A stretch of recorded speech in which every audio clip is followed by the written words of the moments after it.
สบายดีสบายดีดอกสาวสบายดีดอกสาวสบายดีเป็นสร้างการได้ตามเช่นเก่าเช่นเคยเนาะก็ต้องแนะนำตัวเองไล่ทางกับหมู่ไล่ทางกับวัฒนหมู่สันติสุขเพ่งมาซ้อนเป็นผู้บริการของบริษัทพาสโกล่านะครับที่ได้ตำแหน่งก็คือเป็นอาจารย์สอนอยู่ในระบบ 3S1 ที่ของโรงเรียนก็คือโรงเรียนต้องเป็นระบบโรงเรียน 3S1 ที่เนาะแล้วก็เป็นทั้งพอฝ่ายการตลาดเนาะฝ่ายปกติกับที่สอบหลายสิ่งได้แนวเนาะก็คือได้แนวเนาะในการเฮ็ดเบียร์รวมกันกับของพวกเราแต่ว่าวันนี้เขาจะมาเรียนเรื่องคอร์สที่เขาเรียนกันคือSTP เนาะตัวนี้เริ่มต้นเป็น STP หนึ่งหลายคนก็ต้องปกติตามเงื่อนไขเดี๋ยวจะต้องไปผ่านเกี่ยวกับเป็นBTC หาเนาะคุณได้จบ BTC หาเนี่ยได้นี่ยกมือให้ตัวเองนิดนึงดู BTC หามีผู้เดียววะเนี่ยตัวมือให้ผู้เดียวตัวมือให้ผู้เดียวรอดหน้าภาษารอดจาก BTC หาว่าพวกเขาเป็นคอร์สการทดเนาะทางจะสังเกตเห็นว่าเป็นยังได้ร้ายผ่านมาเป็นร้ายคนก็ต้องมาเรื่อยหน่อยเพราะว่าหมายถึงว่าผู้ใดสิผ่านการเจรจาเนาะผ่านการคัดมาเนาะผ่านการคัดมายิ่งกว่านี้เอาเรียนจบคอร์สSTP นี่หมายถึงเขาจะได้ทำการแต่งตั้งให้เป็นกรรมการบริหารของบริษัทแม่นบ่จุดประสงค์ก่อนเรื่องเขาสิเขามาเยี่ยมตัวนี้ก็คือต่อไอ้ผมว่าเขามาเยี่ยมตัวยังแต่หลายคนบอกถ้าจะผ่าน BTC ก็คือจะมาเริ่มเก็บก่อนคือว่าเป็นจุดดีของในระบบโรงเรียนเขาถ้าเปรียบเมื่อไปเยี่ยมม.1จะมาเยี่ยมป.5นะจะมาเยี่ยมป.2 ป.3แต่ว่าเขาต้องในมาเยี่ยมขึ้นแต่ว่าเอาผู้เรียนเก่าหันมาเพราะว่านี่ก็คือเขาจะได้มีผลที่ตามไม่บ้องเรียนจบไปแล้วจะได้ทำกันเช่นผลที่ตามไม่บ้องนี่เนาะผู้ใดยังไม่ได้มีผลที่ตามไม่มีแน่เอาผู้ใดมีแล้วผลที่ตามเอามือผลที่ตามยังงงอยู่ผลที่ตามไม่ได้บ้องเองยังงงอยู่อาจจะเรียกเด้อต้องเช็คเพิ่มเนาะเพราะว่าจะได้โมเป็นเกี่ยวกับขั้นตอนของการในห้างเนาะกเซ็นเก้าเซ็นเพื่อนเนาะข้าพเจ้าผมรู้สึกเป็นเกียรติเนาะที่ได้มีโอกาสได้ขึ้นมาบรรยายเกี่ยวกับหัวข้อในวันนี้โดยเฉพาะหัวข้อชื่อว่าการปิดการขายในระบบแบบว่าทุกท่านฟังแล้วเอาทานเอาจือเอาไปใส่ในการปิดการขายเข้าใจว่าเข้ามาปิดการขายเป็นอย่างปิดการขายเป็นอย่างเกิดคำศัพท์ปิดการขายก็การขายเป็นอย่างการขายคือเอาเงินมาเอาของไปปิดการขายเป็นอย่างไรปิดการขายเข้าใจเนาะปิดการขายเป็นอย่างนี้จะได้ก็ได้ในขายเข้าใจเนาะเอาเป็นแบบนั้นเราเกี่ยวกับการปิดการขายแต่กันไปเยี่ยมในร้านอีกมีไพ่แล้วมีการผู้ส่งอีกว่าผู้ส่งมันยังไงมันเป็นสาระอีกปิดการขายวันน้ำใจเพื่อได้ยินบอกคำนี้เนี่ยมันบอกเยอะเขาไปเยี่ยมเรื่อยๆไปมันก็สิ่งนี้ว่าเขาเยี่ยมเขาเยี่ยมถอดทอดมาจากประเทศไทยก็คืออย่างประเทศไทยที่เขาเยี่ยมหน้าเนี่ยเขาเห็นทางหน้าบอกประเทศไทยเก่งเรื่องการตลาดแม่นบอกเก่งเรื่องการโฆษณาเห็นบอกเขาบอกยังมากเขาโกงเขาฟังกันเชื่อเขาเพื่อได้ยินบอกไทยบาข่าวเล่าอย่างไรบอกเนี่ยมันเขาข่าวว่ายังเอาเงินกันเบิดเราที่ไหนก็ได้กันเขาแต่บทเรียนกันเขาพันหน้าแบบนั้นแต่ว่าทุกท่านโชคดีเนาะเพราะว่าก็คือทุกท่านเนี่ยก็คือว่าได้มาเยี่ยมอยู่กับนี่เฮาเรื่องประหยัดเวลาประหยัดเงินขึ้นอย่างที่คอร์สนั้นข้าพเจ้าไปเยี่ยมได้แล้วพันหน้าข้าพเจ้าอยู่ในธุรกิจนี่มากก็คือ10 กว่าปีแล้วก็ไปเยี่ยมมากคอร์สยังต่ำเนี่ยรับ 2-3,000 บาทแล้วก็ค่าใช้จ่ายเดินทางไปมากก็เป็น 4-5,000 บาทรอบนึงที่เฮาไปเยี่ยมมาแต่คือเฮาไปเยี่ยมมาแล้วเฮามีประสบการณ์ต่างๆคือทั้งการนั่งของท่านอาจารย์ทุกไส้ก็คือนั่งผ้านั่งห้องเยี่ยมนี่เพื่อว่าให้เฮาพัฒนาความรู้วันงานของเราคืองานการพัฒนาอาชีพในงานหรืองานพัฒนามาเมื่อนี้ได้1ได้รอบหน้าได้2ได้3เนาะแต่ว่าพัฒนาการเริ่มจากการแต่งตัวการมือถือเป็นบ่การเฮ็ดเสื้อเฮ็ดหยังไห้คือว่าสุดยอดของระบบก็เสียงตัวเมื่อยทั้งระบบของการพัฒนาความเนาะเพราะว่าคืออย่างที่เฮาเหตุการณ์บ้านหน้าก็คือพี่ยังข้าพเจ้าที่เฮาได้รวมงานกันมาหลายอย่างเนาะตัวนี้ก็แนะนำไปกับยังข้าพเจ้าที่ก็ได้รับไปแต่งตั้งเป็นคาเฟ่นอกจากตั้งประธานกันและตามที่เช่นโชว์แต่ละคอร์สจะมีตามขั้นตามตอนเนาะแล้วก็ต้องมี2 ขั้นในการติดต่อข้าพเจ้าอยากให้ทุกท่านต้องไปเฮ็ดแนวนี้เนาะเพื่อมาเป็น2 ขั้นการติดต่อของเจ้าของเองเวลาหาลูกค้าหรือว่าผู้ใดบ่ทันมีนามบัตรอะไรต่างๆก็เฮ็ดไว้เด้อเวลาหาลูกค้าข้าพเจ้าเฮ็ดได้คนก็ยังเขียนสิๆอยู่แม่นบ่ผู้ใดบ่ทันมีนามบัตรเปล่าเฮ็ด เป็นในต่างๆเป็นไปโปรสอบโปรช่วยต่างๆเพื่อสำคัญในการติดต่อมันเป็นการโปรโมทตัวของเองแม่นบ่ในการต้องไปให้ข้อมูลเนาะยังข้าพเจ้าเองก็เฮ็ดจบปริญญาตรีคณะเศรษฐศาสตร์ในการคุ้มครองภาควิชาคุ้มครองอยู่มจ5 ปีเนาะเงินไปหลายร้อยล้านอยู่หั่นเนาะในการได้ว่ากันมีทุนมืออะไรก็ย้อนสถาบันการศึกษาเอาเซ็นตัวเรื่องขอบใจทั้งทุกคนรอรับสารจากน้องของผู้นั้นเฮ็ดจบมาแล้วก็บ่ได้ไปเฮ็ดอย่างนั้นก็ได้ข่าวว่ารวมทุนคิดกับทางอาจารย์พวกนะครับลงรูปคุ้มค่าในหาน้องเนี่ยเนาะนี่ก็ได้ไปเที่ยวสิ่งที่เฮาได้จากการเฮ็ดนำบริษัทข้าพเจ้าได้ก่อนก็คือมีทีมเป็นทีมเป็นกระทรวงในการสร้างทีมแบบเรียกกับแต่ละทางเริ่มจากการตั้งเป็น CEO ของแต่ละทางเนาะไปเที่ยวอันนี้เนาะไปล่าสุดของปี2 ปีนี่แหละเนาะนี่ไปพาสโปร์ไปได้ทางเนาะไปวอร์มเนาะคือทำงานกับเที่ยวเดียวกันข้าพเจ้าก็สิมาฮอดตรงนี้ได้มาเลยทางการเรียนรู้ฝึกนี่คือยังอยู่หลังซับเนาะอยู่หลังซับเนาะเป็นวิทยาซึ่งก็เป็นวิทยากรอยู่ต่างประเทศประเทศโมเดลมีอาจารย์คณะอาจารย์ทุ่งไส้แต่ก็จะมีคณะมีทั้งบริษัทเดิมบริษัทเก่าที่ขาดเก่าก็เป็นมากเลยไปเรียนอยู่เขาในค่าเสียใจในการเรียนคนหนึ่ง3,000 บาทและสปอร์ตคาวัดเรียน20,000นึงเพื่อนรวมทวิตก็ให้เราการเราก็เทียบนะเป็นแพงกันอยู่เพิ่มไปที่กันก่อนท่าน2 ท่าน 4ก็จะเห็นเบาย่างคัดอย่างท่านมีอาจารย์แบบคอมเมนต์เทียร์เตอร์เดี๋ยวข้อมูลในการจะมีในหนังเบิดเลยบางคนแบบโบราณพอท้องโตออกเมื่อก่อนก็มีอย่างโกโจก็มีร้านกดเขาขาดเอาเรียนวิทยากรเรื่องอาชีพเป็นก่อนกับเจ้าจะมีแล้วเข้าไปประสูอยู่หลังซับเนี่ยนี่เนาะเอาไปประสานแต่ก่อนกินเรียนอยู่ย่อแค่รังสรรค์เนาะก็หายก็ไปอยู่ทั้งจับประสานแล้วปัจจุบันเข้ามาเดือดอยู่กับย่อแค่ข้างฟอกเนาะมาสู่โรงงานกันเนาะจริงที่ได้การธุรกิจเนาะแต่ได้เที่ยวทั้งภายในต่างประเทศเนาะแต่ขี่ยศบอกว่ามันเมื่อสามผมได้ขี่กับได้ขี่เนาะหลายคนก็ยังหยาดอยู่เลยเนี่ยขี่พี่ยังบอกขี่ได้แม่ขี่ว่าแม่เราขี่แต่กับวันที่พวกกลุ่มการเราเข้าเรียวมันหอดนะพวกกลุ่มการขี่พวกว่า30 นาทีหอดเลยเนาะไปเที่ยวร่มกระบ้างไปเที่ยวเรื่องร่มกระบ้างเนาะเที่ยวเรื่องล่าเนาะมีหลายสิ่งหลายเนี่ยไปเที่ยวตาดวงซี่ไปเที่ยวบ้านเบี้ยสมัยตะกี้เที่ยวสวรรค์นักเขียนเที่ยวแต่ก่อนเด็กไปกับอาจารย์พวกสมัยแต่ก่อนดูงานเป็นตะกี้ไปมีสารพัดไปกันเลยเที่ยวประเทศเพื่อนบ้านว่าจะเป็นท่าเอซาฟารีเวอร์ในบ้านข้าพเจ้าอาจารย์พวกน้ำผ้าที่งานไปเป็นสีเสือเนาะข้าพเจ้าน้ำทิพย์ไป1 รถบัสตะกี้สีเสือใน1 รถบัสตัวนี้เด้อตะกี้มีความงานกันไปเที่ยวซ้อนซันซาฟารีเวอร์ประเทศไทยที่เขาจะไปเนี่ยคือเขาสบายใจนะเพราะว่าเขาจะพาไปเที่ยวแบบว่ามวลซื่นเพราะประสบการณ์ต้องไปมากมันหาพวกหลอกเลยเนาะถ้าทานเที่ยวแบบนั้นด้วยเนาะตามโปรแกรมไปเที่ยวล่าสุดเนี่ยเป็นพัทยาไปเที่ยวบริงานกิจกรรมที่อยู่ลำซับเป็นวันสมัยตะกี้เนาะโอเคอยู่เนาะดีอยู่เนาะดีอยู่เนาะต้องในการต้องพัฒนาคนเราต้องพัฒนาอยู่ไปเรื่อยๆอยู่ในคณะบริหารงานก็มีทีมต่างๆที่งานต่างๆในแต่ก่อนสมัยตะกี้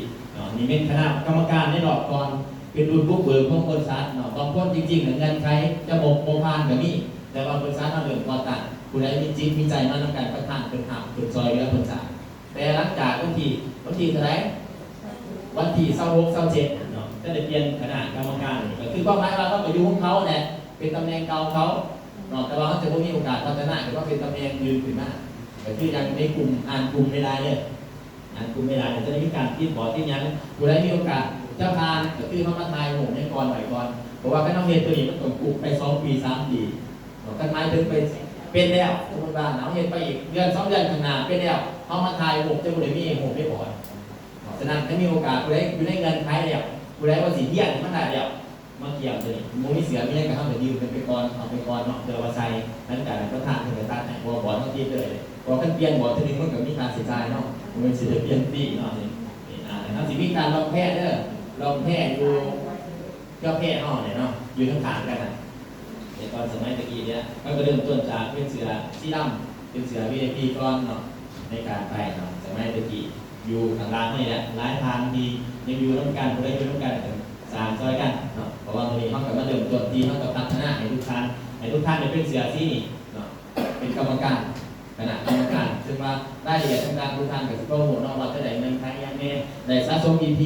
ได้สะสมคะแนนได้สะสมเรื่องต่างๆในข่าววิชาการในข่าวบริหารเรื่องต่างๆเนาะอย่างนี้เนาะเพราะว่าอยากให้ทุกท่าน เข้ามาเข้าใจว่าปิดการขายปิดการขายปิดการขายระบบปิดการขายระบบของนี่ที่เขาจะไปบอกอื่นต่อบอกสมาชิกต่อแต่คนอื่นเขาต้องทำความเข้าใจก่อนก็คืออย่างที่คอร์สให้อย่างเนาะ STP 1 STP 2 STP 3เนี่ย STP ไม้ปั่นขนาดกรรมการบริหารตัวนี้เป็นรุ่นที่3เนาะตัวนี้เนี่ย STP 2ต่อข้อต่อที่เขาจะเรียนหลังจากยกคอร์สตัวนี้แล้วก็คือสอนระบบการขายเนาะปิดการขายในกลางๆสอนระบบการขยายการส่วนคนการขายการขั้นตอนปิดการขายกับว่าถึงเขาสิว่าจะได้ให้เขาสื่อสิว่าแบบได้ให้เขาสื่อสิว่าข้ามได้ให้เขาสื่อสิว่าจะได้ให้เขาสื่อมันจะมีคำบอกข้างนั้นผมจะสื่อซอยแน่สื่อซอยแน่จังสิเนาะโบราณเดี๋ยวมันจะมีวิธีการบอกเนาะโบราณเฮ้ยเสียวมากสื่อซอยแน่เอาสื่อโดดจังสิมันกับโบราณเนาะมันจะมีวิธีการจริงๆแล้วลูกค้าเขาจะเบิ่งเข้าหันมันจะมีคำบอกที่มันเป็นความจริงใจของเขาก็จะหูเองเขาก็จะเป็นต้องบอกร้ายกันแหละบอกซ้ำว่ามันเป็นขอที่ตรงประเด็นเลยกับพ่อตัวนี้เป็น FTP 3 FTP 4ระบบการสั่งส่งเสริมสมาชิกในการระบบขับเคลื่อนองค์กรทั้งประเทศเลยเพราะว่าเมื่อทางเป็นกรรมการทางเอาเนี่ยทางนั้นตอบได้แมนบอจึงสมควรเป็นกรรมการแมนหรือโมแมนต้องแบบนั้นสนั่นจะห้องเทียนไปเรื่อยเอาเป็นขั้นตอนการไปนอกเพียง STP 1ตัวนี้ก็คือในห้องขอที่ข้าพเจ้าเนาะแต่ว่าอย่าก็ข้อมือเด้ออย่าก็เรื่องการเครื่องมือสื่อสารเนาะตัวนี้ห้องฝึกไว้เป็นเกินมาเป็นคุณสมบัติพิเศษเลยในการประสุมหรือว่าจะประสุมอยู่วันอื่นใส่ไปลบสั้นหรือว่าปิดเสียงไว้เลยยิ่งดีเนาะเพื่อว่าเอาสมาธิในการมาฟังกันบางอย่างวันนี้เพราะว่าข้าพเจ้าเส้นเก่าเส้นเคยนอกจากสิบปัญญาอยู่ประมาณ1 ชั่วโมงวันนี้พิเศษประมาณ3 โมงแรกก็จะเลยจะบอกว่าขอข้าพเจ้าได้เอาว่าแบบนี้โมถ่ายโมได้บ่เกิน1 ชั่วโมงเนาะข้าพเจ้ามีอันนั้น1 ชั่วโมงจะวดยากก็ได้กับให้จบเป็น1 ชั่วโมงฉะนั้นยังไงทุกท่านตัดใจฟังให้ดีเนาะคืออย่างคอร์สห้องวันนี้เนาะกรรมการหลักสูตรในการขับเคลื่อนคืออย่างทางห้องเป็นกับบรรยายมาไล่เติมเนี่ยอย่างเนาะสำหรับห้องมาเบิ่งเดียวที่ห้องมาเข้ากันแล้วการแบบว่าต้องจำตัวนี้ไว้คือแผนคนแผนงานแผนเงื่อนแผนเที่ยวแล้วเขาจื่อไว้สนิทเวลาเขาทำเอาเบียดของบริษัทเขามียังไงมีแผนคนหมายถึงอะไรหมายถึงระบบแผน P125วันนี้เขามาจอเดินแบบ P125หมายถึงอย่างวันนี้เขาต้องจื่อเด้อแผนคน P125แผนงาน 3S 1P เนาะแผนเงินก็คือ4โครงการ PG เล่าหรือว่าเขาจื่อไงว่าแผนคนนี่ก็คือระบบ P125 แยกออกมาง่ายๆเลย P1 ก็คือตัวเขาเองหรือว่าซื้อที่ซื้อเพจอาจารย์บอกไปยังว่าประธานในระบบเขาให้เขาตั้งซื้อที่ซื้อเพจมีลูกทีมทั้งหมดทั้งนี้ผมเป็นยังให้ตั้งไปก่อนเพื่อว่ายึดเอาซื้อโอเคยังว่าแบบโอเคยังว่าให้เอาซื้อไว้ก็เลยว่าเขาเห็นไหมบอกมีเพจยังไงนี่เดี๋ยวตัวเรามีทั้งเพจประตูไส้เพจยังไงเพจเก่าใกล้มีร้านเพจซื้อมันเป็นซื้อดีซื้อมุ่งพ้นนี่คิดว่าอยากงานธุรกิจเขาสิไปไกลวะแม่บอกมันต้องเริ่มต้นจากเอาเริ่มต้นจากซื้อนี่ก่อนผู้ใดบอกท่านมีเพจมีซื้อต่างๆไปก่อนแต่ขึ้นไปเพราะว่าอย่าลืมเอาเพจในบริษัทเท่านี่มีแต่เพจนะร้ายจะไปบอกถ้าร้ายแบบซื้อมันสิต่ำกันมันสิโบราณได้บ่านี่แม่บอกให้ขึ้นให้ซื้อมันง่ายแต่มันมวนแต่มันฟังแต่มันมีความหมายดีดอกผมไม่ได้มีคนเสนอมาอาจารย์ฉันที่ทุกขอตังซื้อเพชรมาลองกองก้อยเป็นสันเพชรมาลักมาล่อเป็นสันคนบางน้ำก็คือสิอยากไปน้ำอยู่ว่ามันอยู่น้ำไฟเยอะไปซื้อเพชรให้ต่อตัวทีมตัวเล็กไม่ได้ก็ไม่ว่าเพชรเปิดอาลาเป็นสันก็ต้องตั้งอะไรเรื่องซื้อเพชรเปิดอาลาเมื่อเศร้าเพชรก็ไปเองหรอก็ได้เองไปใช้งานเองเนาะไอ้เขาที่ว่าแผนคนชื่อพีนึงสักหน่ะหนึ่งแต่เขาเองก็มีซื้อแต่เขาซื้อเทียบ2นี่เด็ก2นี่ไม้พื้นเขาต้องใน3ที่2 สาย2 สายดีกว่า2 คนเข้าใจข้อไม้ว่าไป2 สายก็คือสายขวาเนี่ยทิ่มสายทิ่มขวาตัวนี้เขาจะเห็นได้เงินตามคะแนนตามพลังมันจะเป็นพาสซีฟอินคัมที่ว่าเป็นเงินที่เกษียณในอนาคตเขาต้องสานมอกในอนาคตว่าเด็ก2นี่ไม้ถึง2 สาย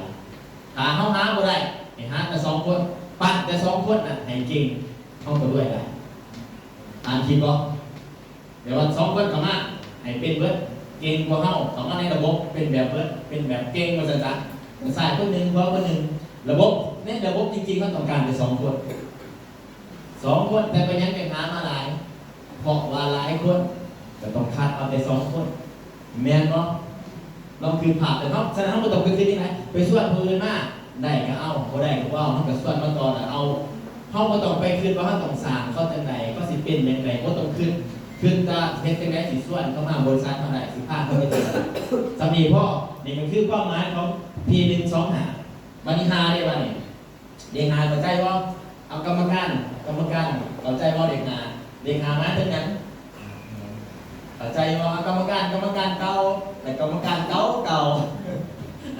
กรรมการเด็กหามาถึงนั้นเด็กหามาหาคนโอเคก็มือให้ผู้ตอบ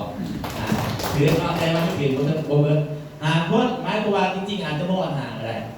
เพราะว่าถ้าเราเป็นทีมเป็นบอเป็นทีมแต่เป็น CEO เป็นบอถ้าเป็น CEO กับสามารถจัดประชุมเองได้จะไหนเป็น CEO เนี่ยจะบอเป็นทีมขึ้นมาเนี่ยพอท่านมีชื่อทีมอย่างมิตรเสือมาเป็น CEO ท่านบอมีทีมเข้ามาแต่ก็สามารถที่จะได้ทำตามเงินใครได้ก็คือถามว่าเป็นทีมแล้วก็คือเขาสามารถจัดประชุมเองได้อาจจะจัดอยู่ทีมบริษัทเราเองหรือจัดตามพื้นที่ต่างๆแต่มันต้องมีทีมมีคณะนี่ก็จะเกิดมาเป็นเพจได้ตัวอย่างจัดประชุมถ้าจัดประชุมเขาบรรยายคนเดียวได้พออาจารย์ประชุมโดย OPP หรือว่าแกลน OPP มันต่างๆเนาะจัดบ่ได้ฉะนั้นขั้นต่ำก็คือการว่าสูงสุดกับหาคน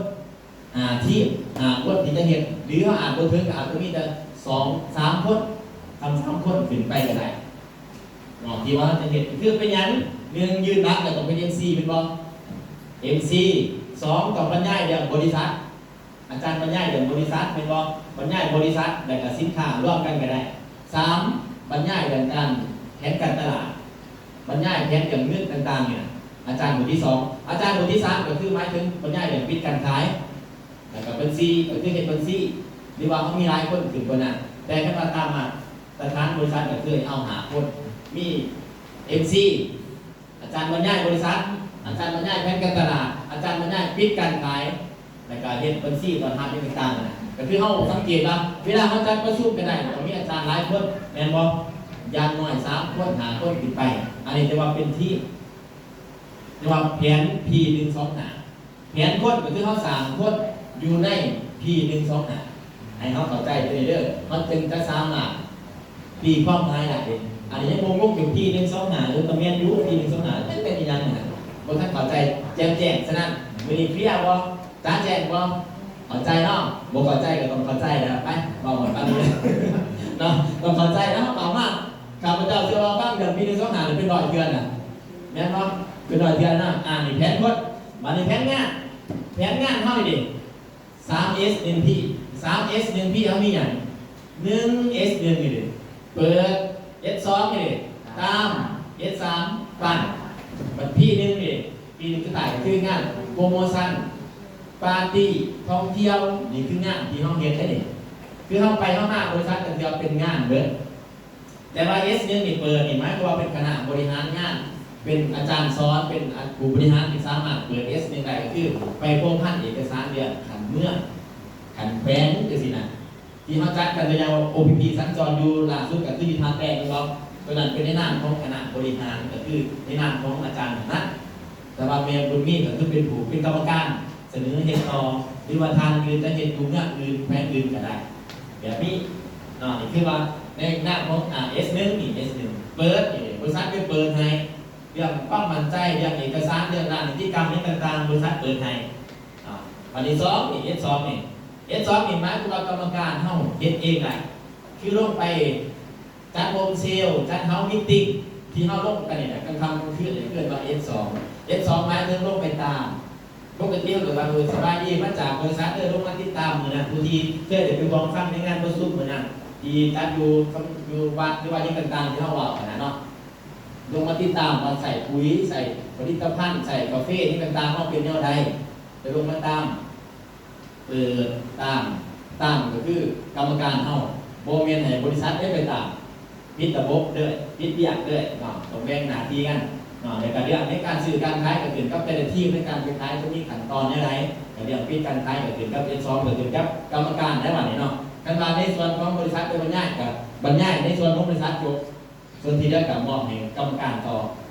การสื่อการขายนี่ก็คือ S2 เนี่ย S3 ก็คือข้อมูลมันบอกปั้นไปได้บ่เนี่ยปั้นคน3คนก็คือเข้าผ้าคนอะไรไปเยี่ยมอยู่น้ำซ้ำที่สอนนี่เห็นบ่ขั้นภาพไปแล้วโอกาสที่เขาจะเปิดใจโอกาสที่เขาจะมวลจะซื้อหรือว่าโอกาสที่เขาจะซื้อสินค้ามันมีสูงเป็นบ่มีเป็นบ่ขนาดเข้าภาพเข้าไปคือว่าผู้ใดอยากสั่งเขาก็เอาไปผู้ใดบ่อยากสั่งเขาอยากให้เขาซื้อสินค้าในการกับภาพเข้าไปแหละบริษัทเขาเปิดวัตถุคนเลยเปิดห้ามขอเพียงแต่ว่าคนอยากไปเขาไม่ต้องไปตัดสินใจแทนเขาคอเสียเนาะคอเสียเขาเป็นจุดตายแหละคนเขาเนี่ยตัดสินใจแทนคนอื่นตอนนี้เขาต้องล้างต้องคิดไปนี่ก่อนห้ามเป็นตัดสินใจแทนเขาก็เลยว่าตัดสินใจแทนเขาไหนข้าพเจ้าเชื่อว่าเป็นนะข้าพเจ้านึกไม่ห่างแต่ต้องเป็นตัดสินใจห้ามเลยนี่เดียวเขาห้ามตัดสินใจแทนคนอื่นเขาสิไปอยู่เขาคือสิบวางหรอคือบ่เขาคือสิบวงเงื่อนหรอคือบ่คือเป็นยังไงก็คือกล้าเราก็จริงก็เป็นเพราะเองหรอกการเจ้าเชื่อคือเขาสิมีเงื่อนอยู่เพราะอะไรเขาก็สื่อคุยมาแล้วเลยเมียนบ่คือเขาคือสิฆ่าหน้าแล้วก็โทษส่วนกันงานเหมือนนี่งานดอกงานเกี่ยวอยู่เหมือนคือบอกแม่ด้วยห้ามด้วยเสนอไปโลดเขาจะเอาที่บอกแกเขาเป็นคนตอบเองซะแม่นบ่ต้องเปลี่ยนแบบนี้เด้อนี่คือเทคนิคหนึ่งในการขายในการส่วนคนก็ได้นะข้าพเจ้าเสริมให้เนาะก็คือที่1ที่ก็คืองานปาร์ตี้งานโปรโมชั่นจะมีทั้งS3นะครับจะมีทั้งเดือนมาเป็นตัวพี่วันนี้เนาะพี่คืองานโปรโมชั่นงานเที่ยวงานในต่างๆโดยเฉพาะงานเที่ยวของเฮาเนี่ยก็คือบริษัทเที่ยวซื้อมีโปรโมชั่นให้ซื้อ3แถม1ซื้อ1แถม2ซื้อนั่นก็มาไปแม่นบ่คือเฮาหมู่พานหน้าแม่นบ่คือล่าสุดอยู่น้ำซับก็ซื้อ3แถม1แม่นบ่เป็นสูตรก็คือฉะนั้นห่วงขอติดบริษัทไปเลยขอติดบริษัทไปเลยเนาะนี่ก็คือแผนคนแผนงานแผนเงินก็คือตามกันเนี่ยตัวนี้เงินได้ตามกันเนี่ยตัวนี้เฮาโหแต่ว่าบางกันเนี่ยมันมาจากหยังไงมีหมู่กับหมู่เนาะมีหมู่กับหมู่ได้ก็คือเงินตามแผนระบบพ่อเนี่ยก็คือระบบ4โครงการที่จีดาวตัวนี้คะแนนที่ว่าแนะนำโดยตรงแต่ว่าถ้าเขาเป็นตำแหน่งข้าวไดมอนด์เนี่ยที่ว่าตำแหน่งส่วนตัวเป็นพันคะแนนแล้วนะทุกคะแนนที่เขาซื้อออกเองให้เขาจื้อไว้เลยทุกคะแนนที่เขาซื้อออกเองบริษัทจะคิดให้ก็คือ100%ของคะแนนซื้อออก100เอาเงินมาลงผังแต่ต้องเอาเงินมาลงผังก่อนเด้อลงผังก่อน100คะแนนบริษัทจ่ายให้100 บาท1,000 คะแนนบริษัทจ่ายให้ 1,000 บาทอันนี้คะแนนทางฝั่งเดียวเลยฝั่งเดียวบริษัทว่ามีคะแนนสายกว่าโต๊ะเข้ามาตัวนี้ลบเลิกอีกทีนึงแต่ว่าเขาชื่อไว้โลดแต่สำหรับคนที่มี1,000 คะแนนเดียวหรือว่าเป็นตำแหน่งข่าวไดมอนด์เพื่อนๆเขามาใหม่เนาะสมัครเป็นสมาชิกใหม่ซื้อ200-300 400-500นี่หายังหมดตั้งแต่อัพเป็นข่าวไดมอนด์จะบุมีสิทธิ์ใดเลยตัวนี้ต้องย้ำตื่นวันนี้แผนเที่ยวมีเที่ยวทั้งภายในและต่างประเทศย่อมหมู่กันดีเนาะมีเที่ยวทั้งภายในและต่างประเทศแล้วก็แผนสร้างความมั่งคั่งทำด้วยเนาะนี่ในระบบของมันนี่เนาะแต่ว่าเขาเน้นนะเป็นแผนตัวนี้เน้น3แผนนี่แผนตัวอื่นก็ตามมาเนาะแผนพ้นชื่อไว้ปี1 2 5ตรงนี้ที่ให้ขึ้นซื้อที่มันจะกองเองไว้เลยแล้วก็แผนงานเนาะ3S1ที่ก็ตามระบบเข้าเกิด S1 เกิด S2ตาม S3 ปัดก็คือห้องเฮ็ด S2 นี่เป็นราคาเนาะนี่แล้วก็แผนคนนี่มันจะต่อลงไปอีกแผนคนจะมีอีก6สั่งเนาะแผนงานนี่เกิดตามปัดส่งเสริมเนาะแผนเงินโครงการนี่ท้ายปีขาส่งนี่แผนคนกันมาเบิ่งแผนคนแผนปีเรียนนี่คือตำแหน่งนี่แผนคนเนาะแผนคนในการสร้างมาก็เริ่มสร้างตั้งแต่VIP leader super VIP เนาะ group leader เนาะ team leader แล้วก็ supervisor แล้วก็ CEO นี่คือตามเสือเอามาเบิ่งเฮาเบิ่งดูทีมงานเฮาจะอยู่ในเสือเป็นไรเฮาส่งเสริมเขาในจุดน่ะ ท่านเขาเป็นเสือแดงก็ส่งเสริมให้เขาเป็นเสือสีบัวส่งเสริมขึ้นมาตามเงื่อนไขสิเป็นเสือแดงยังไงสะสมคะแนนครบ500คะแนนนี่นะมีคะแนนส่วนตัว 1,000 คะแนนนี่คือเป็นตำแหน่งคาร์บอนแต่ก็มีคะแนนส่วนตัว 3,000 คะแนน 7,000 คะแนน 15,000 คะแนนก็ว่ากันไปตามขั้นตามตอนนี่คือในแผนของคนปีนซ้อมหนาจะเป็นตามตำแหน่งขึ้นมาก็คือเป้าหมายของเราคือปี1 2 5เขาสั่งสายซีโอคนหนึ่งได้1 คนหัว1 คนเรื่องไรขอเป็นซีอาร์บอกเราลองติดถามด้วยนี่ตามขันมานี่แต่ตามนี่ตามเสือผู้บริหารอันเดียวกันแล้วก็มีท่านเป็นกรรมการแล้วเนาะมีสิทธิ์สามารถมีสิทธิ์ในการสะสมคะแนน EP คือคะแนน EP คือปุ๋ยปกติซื้อปุ๋ย1 ตัวมีตั้ง EP เท่าไหร่เดี๋ยวแต่ส่วนเนาะแล้วแต่ส่วนรับโปรโมชั่นเท่าไหร่เนาะบางที่15 ต้นได้อยู่100 EP 100 ใบสิเนาะ15 ต้นเดี๋ยวจะเป็นส่วนเดี๋ยวจะจัดโปรโมชั่นตอนนี้เขาบอกโดยเสียหรือเขาบอกโดยเสียสามารถสะสม EP เนี่ยเอาไปแลกยังเอาไปแลกท่องเที่ยวคือตัวนี้ไปเที่ยวเวียดนามที่เขาสิไปกันนี่เนาะปกตินะปุ๋ยเป็น5 ต้นซื้อปุ๋ย5 ต้นคะแนนลงได้ 1,500 คะแนนเราได้ไปเที่ยวเวียดนามฟรีรายการคนได้มีสแตมป์เราสแตมป์มาแลก350 EP ก็ได้ท่องเที่ยวเวียดนามเลยนะเที่ยวนี่เยี่ยมไปเดือนที่ 6เดือนที่5เขาเป็นเที่ยวอยู่ทะเลไทย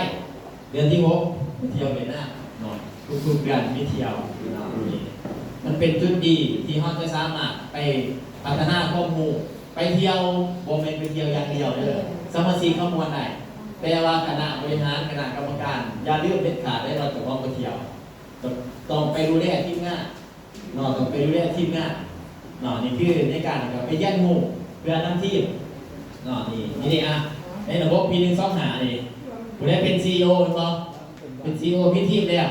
สร้างทีมงานมาตามระบบนี่มี MC ผู้หนึ่งบรรยายบริษัทผู้หนึ่งบรรยายสินค้าผู้หนึ่งบรรยายแผนผู้หนึ่งแต่กับบรรยายระบบอีกผู้หนึ่งรอบแบบเป็นกันหาคนหรือว่าข้างบนท่านมีเขาก็เหลือ4 คน3 คนก่อนก็ได้ผู้หนึ่งเป็น MC อยู่บ่ผู้หนึ่งบรรยายสินค้าบรรยายแผนกับปิ๊กกันขายซอยกันก็ได้แต่ว่าขั้นตอนเมื่อครบแล้วก็คือประธานจัดสูตร CEO แต่ว่าต้องจัดประชุมเองได้ก่อนเด้อจัดประชุมเองก่อนได้ตามเงื่อนไขแล้วต้องจัด OPP อยู่บริษัทนี่ได้ท่านจัดประชุมเอง5 คนมาเยี่ยมเดี๋ยวเขารับมาเยี่ยมเลยครับ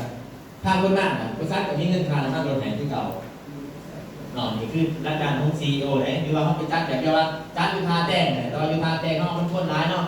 ลอยไปหรือว่านั่งคนไปจัดอยู่เราง่ายสินะมันร้ายคือลอยพ้นในสนามอันมาอยู่กับปากเซ่อยู่ไก่สินะจัดก็มีกันได้เอามาไม่ดีกันได้เพราะจองเรื่องบริษัทเป็นเหมือนซุกเสาร์อาทิตย์ที่วันต่างๆอะไรเขาจองจัดองค์พีส่งใบข้าวต้นหน้าดึงรถบริษัทแข่งข้าวมากเลยดีอยู่ว่าเป็นดีอยู่ว่ามันยังคนต้มมือแห่งบริษัทนี่ต้มมือเราเป็นเราของมีกิจกรรมรวมกันเนี่ยตัวนี้นี่ในระบบมาในจบคอร์สS3 เมื่อกี้นี่ก็ได้เป็นผู้นำในปี1 2 5แบบสมบูรณ์แบบจบคอร์ส VTC นี่มื้อนี้เฮามาแยกกันอีกจบคอร์สSTP นี่จะได้เป็นกรรมการบริหารในระบบปี1 2 5ตัวนี้ขั้นตอนต่อไประบบเงินไขทับเสือผลงานส่วนตัวทับเสือฟรีผู้นำปี1 2 5สามารถสะสมคะแนนครบเกณฑ์เนี่ยตามนี้เพราะว่าก็คือบริษัทเขาต้องการอย่างทุกท่านนะสร้างแบรนด์ต่อใจมากมายว่าแบรนด์แบรนด์เรียกว่ากาแต่การมันหมายมันบริหมายถึงโลโก้บริหมายถึงโลโก้แต่มันหมายถึงสื่อเสียงเขาที่เขาบอกถึงเขาแบบใดสื่อเสียงแบบไรปกติทุกคนมันมีแบรนด์มีโลโก้ทีเดียวเพียงแต่เขาบอกขอใจสื่อเสียงหรือว่าคำบอกที่เขาบอกถึงเขากันบอกตามภาษาหมายถึงว่าเขาบอกคือเขาอย่างอันนั้นคืออันแบรนด์หรือว่ากาแต่ละคนกับภาษาวันนี้จะบอกเกิดกันทุกคนบอกเก่งลาเก่งกินเหล้าเก่งไปเที่ยวเก่งหรือบอกอันนี้กับแบรนด์เด้อแบรนด์เนี่ยแต่นี่หมายถึงสิ่งที่คนอื่นบอกถึงเขาหรือว่าถึงเขาบอกถึงคนอื่นเนี่ยเป็นเพื่อนเขาเป็นแบรนด์เป็นแบรนด์อย่างนี้แบรนด์โมเมนต์สินค้าโมเมนต้าแบรนด์คือสื่อเสียงที่บุคคล บอกถึงเขาตอนนี้เขามีแบรนด์แนวไหนตอนนี้เอาลองถามดูเขาเองแบบต้องซื้อสัตว์เขาเองแบรนด์เขาเป็นอย่างแบรนด์เขาถ้าเราเขามีหรือบ่มีสั่งไหมก็เริ่มจากนี่แหละเริ่มจากง่ายๆเลยจากการตั้งซื้อที่เขาซื้อที่แต่ละเพียรหมายถึงซื้อแบรนด์หรือเปล่าหลังจากนั้นเขามาพัฒนาออกที่ว่าพัฒนาเห็นแบรนด์เขามีชื่อเสียงที่ไหนแม่นบ่มีชื่อจังไหนตัวอย่างว่าเพชรตัวอย่างว่าเพชรประตูไส้ลงไปครับสมาชิกสบายดีพอเก่าซื้อน่ะเพชรประตูไส้เนี่ยเป็นที่มาจากบริษัทปุ๋ยเก่าเกษตรนาโนมันดีมากไม่ใช่บอกอธิบายข้อมูลพ่อแม่อายุน้องเดี๋ยวฟังเกี่ยวกับปุ๋ยบอกแต่เมืองนี้บริมามือเปล่าเด้อก็จะเอาเงินนะครับมาให้กับบริษัทประกันธนาคารนี่ก็ว่าไปแต่เมืองนี้จะเอาปุ๋ยเม็ดเนี่ยมาให้ตัวร่องใส่เอากาแฟมาให้ซีไปสิดีว่าแบบนี้ดีบอกบริษัทเขาได้กินพี่เขาได้ใส่พี่เขาเดิมจือหรือบอกเขาเดิมจือว่าผู้นั้นซื้อเพชรประตูไส้เด้อตัวอย่างเด้อเขาเดิมว่าผู้นั้นมากเหมือนเราปุ๋ยก่อนเกษตรนาโนมาให้ได้เนาะได้ใส่เขาเดิมจือเลยบอกเริ่มชื่อซื้อเพชรเป็นบ่เริ่มชื่อซื้อเพชรแล้วหรือบ่ต้องมาซื้อเพชรก็ได้เอาซื้อที่เฮาเองนี่ก็ได้เพียงแต่ว่ามันบ่เสื่อมโยงกับบริษัทเฮาที่ซื้อบ่อาจจะเป็นซื้อเสียงเฮียงหน้าหรือว่าสมัยตะกี้ก็ปัจจุบันหลายคนก็ว่ามีบารมีอำนาจมีหยังต่างๆสมัยตะกี้อันนี้คือมาซื้อเสียงที่เฮ็ดให้คนอยากพอเฮาคันอยากพอหยังแล้วมันก็มีโอกาสง่ายแม่นบ่นะนี่ฮะคือเข้าใจฉะนั้นต้องเริ่มต้นจากง่ายๆเด้อตั้งซื้อที่เป็นของเองแล้วก็เริ่มสร้างเริ่มโปรโมทเนาะนี่คือเป็นอะไรนี่ซีแบรนด์รักเนี่ยแบรนด์บริษัทเอาเห็ดเบียร์เกี่ยวกับแบรนด์บริษัทมีอะไรเป็นก็PG ดาวคุยกับเกษตรนาโนเขาคุยกับคุยยุ่งเกี่ยวเรามีหมดแหละนี่แบรนด์สินค้านี่แบรนด์ที่แบรนด์องค์กรนี่แบรนด์บุคคลบริษัทอย่างที่เขาสร้างตัวนี้แบรนด์บุคคลสื่อเสียงของเราเองพัฒนาของเราเองอย่างที่อาจารย์แต่ละทานพยายามในน้ำในตาก็คืออยากให้ทุกทานพัฒนาก้าวขึ้นมาอยากให้ทานจริงอยากให้ทานเป็นอยากให้ทานทุกเรื่องมาสั่งๆจริงที่เขาทายทอดให้สอนให้นอนในน้ำให้เนาะก็คือทายทอดเพื่ออยากให้ทุกทานพัฒนาแต่งตัวดีนิสัยไปบุคคลเพื่อจะยิ้มคำอยู่บ่บอกเดี๋ยวเขาก็พัฒนากันไงต้องเพื่อให้เฉพาะเองทีเดียวจะเริ่มพัฒนาไปแต่ไม่อยู่นักบริษัทพันตัว5 เดือน1 2 เดือนตัวงามกับงามรอกับรอเนาะมันกับพัฒนาไปเรื่อยนี่คือเป็นแบรนด์ของเจ้าของเฮาเนาะสร้างแบรนด์บริษัทต่างๆเนาะนี่ก็คือชื่อเสียงนโยบายของบริษัทต่างๆเฮ็ดให้เฮากันเฮาเป็นนักธุรกิจ 100% ไปไสมาไสก็มีคนนำหน้าถือตาทุกทานมาจริงบ่เนาะจริงบ่เขาจะได้เรียนรู้กันสอนเป็นตั้งแต่การนั่งการยืนการนอนการเท้าการเป็นสารพัดนะเนาะเขาต้องเปลี่ยนใหม่เบิดนั่งเทิงเทศจังซี่ก็บ่อยากครับเนาะเขาเป็นพัดผู้นำนี่เนาะเขาเดี๋ยวเบิ่งคนนี้พวกคณะบริหารยางข้อตกสิอยู่ก็บ่ได้เนาะมันก็ต้องสัญญามาเผยเนาะโดยสิบอกง่ายๆเด้อเสื้อพอกอาภาอาภมมาซั่นก็เกี่ยวกันให้เบิดอย่างแม่นบ่เราคือตามไปเด้อใส่แต่เสื้อของบริษัทนี่เด้อโอ้ยเดี๋ยวเสื้อคักแน่แบบนี้คือว่าเขาจะเฮ็ดให้มันถูกต้องถูกใจถูกกฎหมายเนาะเอามีเยี่ยมนี่เบิดตัวอย่างเลยมีเงินมีงานมีเที่ยวเนาะจบครบในวันเดียวเนาะนี่สโลแกนของเราเด้อมีเงินมีงานมีเที่ยวสรุปจบครบในวันเดียวเนาะในบริษัทพาสโกล่าค่าออกค่าเข้าจำกัดมาเริ่มต้นเด้อต้องซื้อบริษัทต้องบอกเด้อเมื่อวานที่มูมีเปิดซื้อบริษัทพัสโกมีอยู่บ่เอาเลยต้องเริ่มต้นซื้อมาเด้อต้องมาซื้อมาไหมพัสโกมันบ่ได้ขาดถืออยู่พัสโกสั่งออกไว้หนึ่งขั้นสาไล่มันสีเห็นป่าอันนี้ไม่ได้พัสโกอีแกมาบ ต้ อ อก งทองต้องไปทองไม่เรื่องเวลาเขาเขาถามตัวเห็นอยากดูบริษัทนั้นบริษัทพัสโกยังแต่พัสโกพัสโกหยุดในหนึ่งพัสโกล่าแล้วก็ย่ำไปโดดเนี่ยค้าออกค้าเขาจำกัดเพี้ยนตัวเดียวบริษัทนั้นซื้อเนี่ยหรือเปล่าซื้อเต็มแน่นบ่รถทะเบียนบริษัทพัสโกล่าค้าออกค้าเขาจำกัดตัวเดียวมีสิทธิ์จัดจำหน่ายปุ๋ยเก่าเกษตรนาโนผู้เดียวในประเทศลาวนี่เขาต้องบอกเขาขนาดเขาเป็นกรรมการเป็นตัวแทนจำหน่ายเป็นฝ่ายการตลาดนี่ก็ว่ากันไป ท่านว่าตามตำแหน่งเป็นกรรมการขึ้นไปถ้าร่วมพื้นที่กับพระเจ้าว่าก็สิงงนะเป็นนักกรรมการเป็นกรรมการเดี๋ยวนักมวยตีกันเดี๋ยวนะก็เข้าใจนอกมาได้เป็นกรรมการบริหารของบริษัทหรือว่าเป็นตัวแทนจำหน่ายของบริษัทเป็นพนักงานของบริษัทเนี่ยก็ว่ากันไปเพราะว่าเขาสื่อสารเนี่ยก็คนเขียนนั่นพูดเลยท่านมาสื่อสารกับคนที่มีข้อมูลข้อสนทนากับเราอีกแบบนี้หรอกแต่ก็ไปบอกไปนั่นเขาถือว่าเข้าใจเขาสื่อสารกับคนต้องสื่อสารให้คนอื่นเข้าใจสิบอกภาษาเนี่ยก็อย่าให้บอกแล้วให้เขาเข้าใจนี่คือหัวใจรักเลยโอเคเนาะนี่เจอเด้อเจอเรื่องบริษัทเท่าไหร่โดยเฉพาะกรรมการสิเป็นกรรมการต่อผู้ซื้อหัวใจซื้อผลิตภัณฑ์สินค้าผู้ขายมีกำไรสิ่งที่บริษัทเห็นผู้ขยายได้ค่าคอมมิชชั่นผู้สอนได้ค่าวิชาการผู้นำผ้ามีความสุขสนุกลำด้วยบริหารมีภาษีที่ทำนี่คือเป้าหมายของบริษัทเขาอยากนำผ้าทุกฐานในการสร้างแบรนด์บริษัทพาสโกล่าจำกัดค่าออกค่าเขาโดยใช้ระบบ 3S 1P 3S 1P Academy แล้วนี่ระบบขับเคลื่อนเป็นในการสร้างคนสร้างงานสร้างได้คิดคือกันบอกคือกันเรียนคือกันสำเร็จไปพร้อมกันย้ำโดยว่าบริษัทในองค์การพวกนี้คิดคือกันบอกคือกันเรียนคือกันทานเห็นบอลร้านคนบางคิดคือกันอยู่แต่ไม่ได้บอกคือกันประธานเป็นสนับสนุนก็บริษัทสนับสนุนแต่เป็นบริวารยังรับระบบมันกับพัฒนาออกเองระบบก็เอาออกเองคัดคนออกเองระบบเข้าในคัดคนเขาเนี่ยก็คัดคนออกเห็นคือกันได้คือกันสำเร็จไปพร้อมกันมีบริษัทพาสโกล่าอยู่นี่แล้วก็ระบบพุ่งเยี่ยน 3S 1P อยู่นี่แล้วก็ทีมเอาเห็นแยกเป็นส่วนบริษัทพาสโกมีอยู่4ส่วนนี่ 3S 1P แล้วก็ทีมแล้วก็ความสำเร็จคือนี่นะเดิมทีมมีอย่าง VIP มีซูเปอร์ VIP มีหัวหน้ากลุ่มหัวหน้าทีมแล้วก็ซูเปอร์ไวเซอร์แล้วก็ CEO นี่คือทีมนี่คือทีมในการสร้างกันขึ้นมาที่4ส่วนแล้วจือง่ายๆเลยจือง่ายๆตามตัวนั้นอย่างไรทุกท่านเข้าใจเพราะว่าข้างนอกเข้าใจแล้วเห็นงานง่ายเขาจู่ๆวัตถุประสงค์ผ่านไปเมื่อกี้แ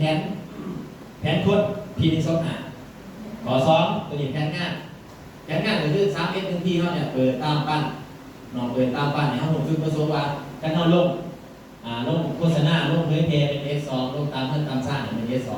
ให้ข้อมูลให้เดี๋ยวลดกำราคาของสมาชิกถูกขยายเด็กลงไปS1 เปิดตามปั้นหาผู้ซื้อหาผู้ขายหาผู้ขยายแล้วก็ผู้สอนแล้วก็หาผู้นำในการบริหารก็คือเอาแต่ละคนนี่มาเขาในวงกลมนี่ให้ได้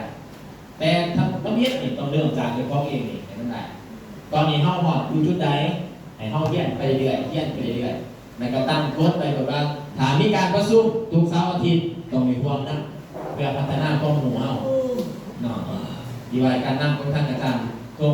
ทงใส่เฮาหัวใจในการลงมือคือธุรกิจเครือข่ายคล้ายตรงล่างตรงเป็นเครือข่ายตรง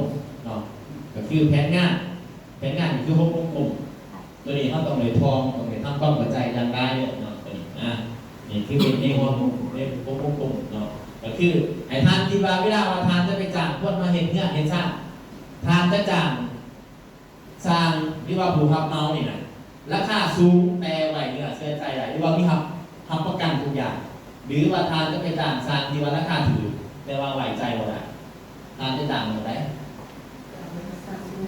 แม่นต้องแบบนั้นที่กันแต่ก็โดยเฉพาะที่ว่าเข้าไปที่กันเวลาเข้าลงไปหาสมาชิกต่างๆกันก็ต้องการความมั่นใจความไว้ใจนะคือความไว้ใจแต่ว่าทานจะขายดีอยากขายดีอยากเป็นขายยังไงแต่ขึ้นจื้อไว้เป็นอย่างเดียวเลยจริงที่ข้าพเจ้าแต่รายได้คนเยอะมากคือใจแดกใจแล้วก็ท่านต้องเอาเนี่ยไปให้เขาในมือเราไปเอาของเขาขั้นตอนท่านคือได้นั่นท่านก็มีโอกาสที่จะปิดการขายได้ไว้มีสองขั้นตอนเฮ็ดเองให้ได้คือวงกลมแล้วก็ส่งต่อที่วงกลมถ้าพี่นี่กระท้องนั่นแยกมันคงเป็นก้อนติดตามในก้อนแล้วแต่กับภาพที่งานนะก็คือเฮ็ดให้ทีมเป็นก้อนเองแล้วก็ต้องมีการประชุมทีมเป็นก้อนเองได้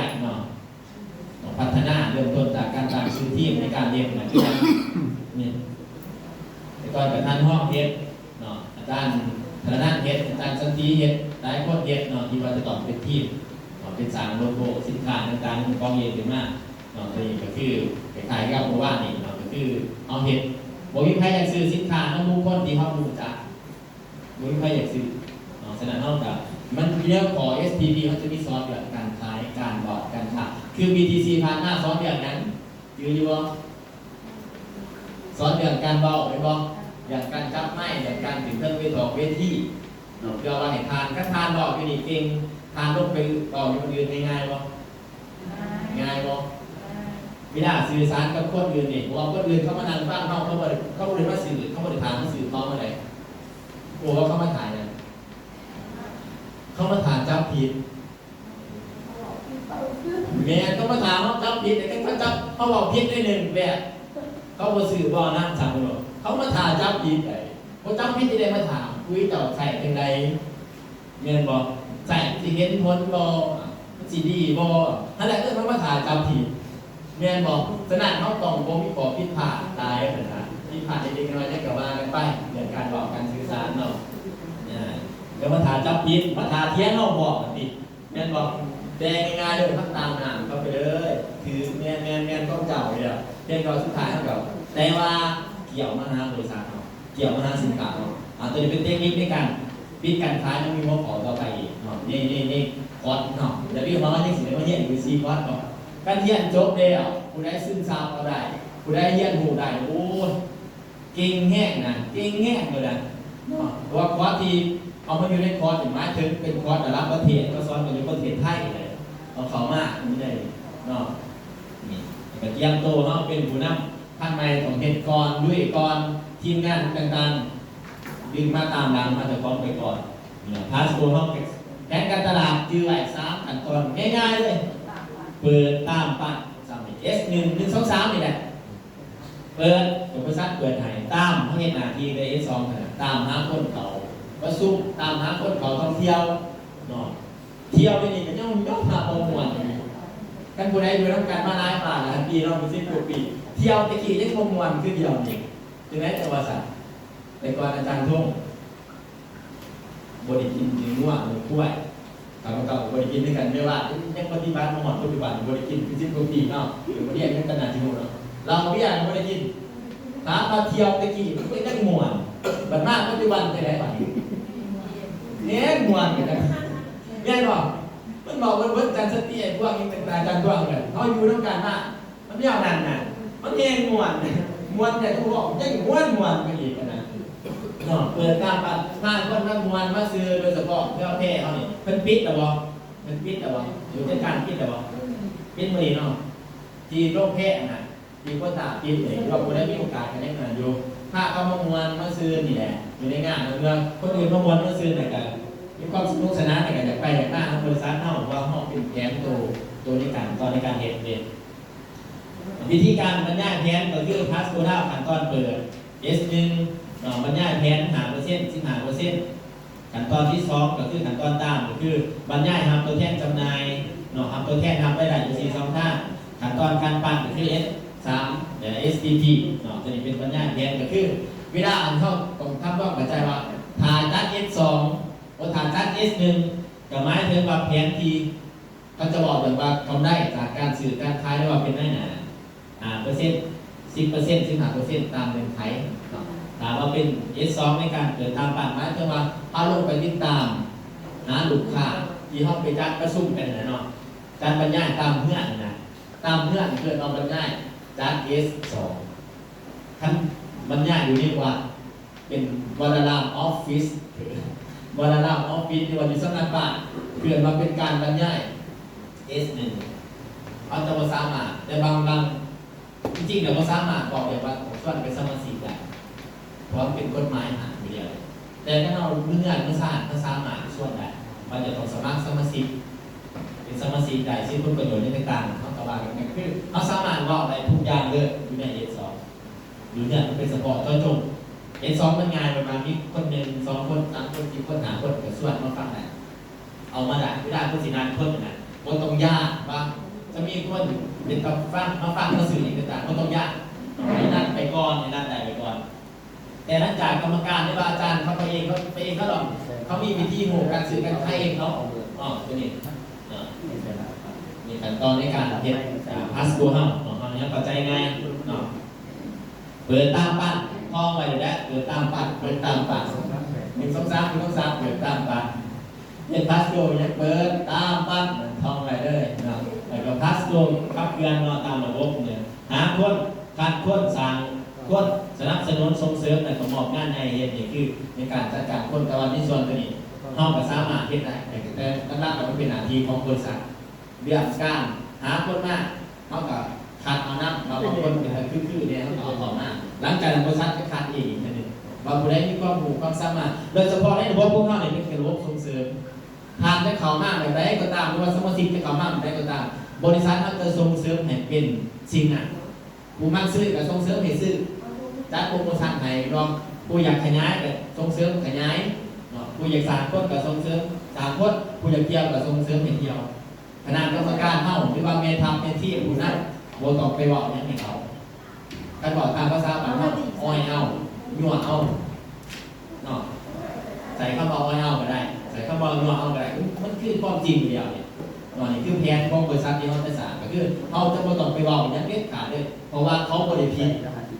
ดูค่าแต่คนบริพิษบริษัทเรามีแผนของการดูค่าปีค่าส่งขายตรงกับเครือข่ายกรรมการต้องไปเช็คเกี่ยวกับต้นราคาจะต่างๆกันไหนเนาะพิดาลูกเบียดลูกงานมันจังจะถูกค่าถูกราคาต้องเข้าใจน้ำตัวนั้นเด้อ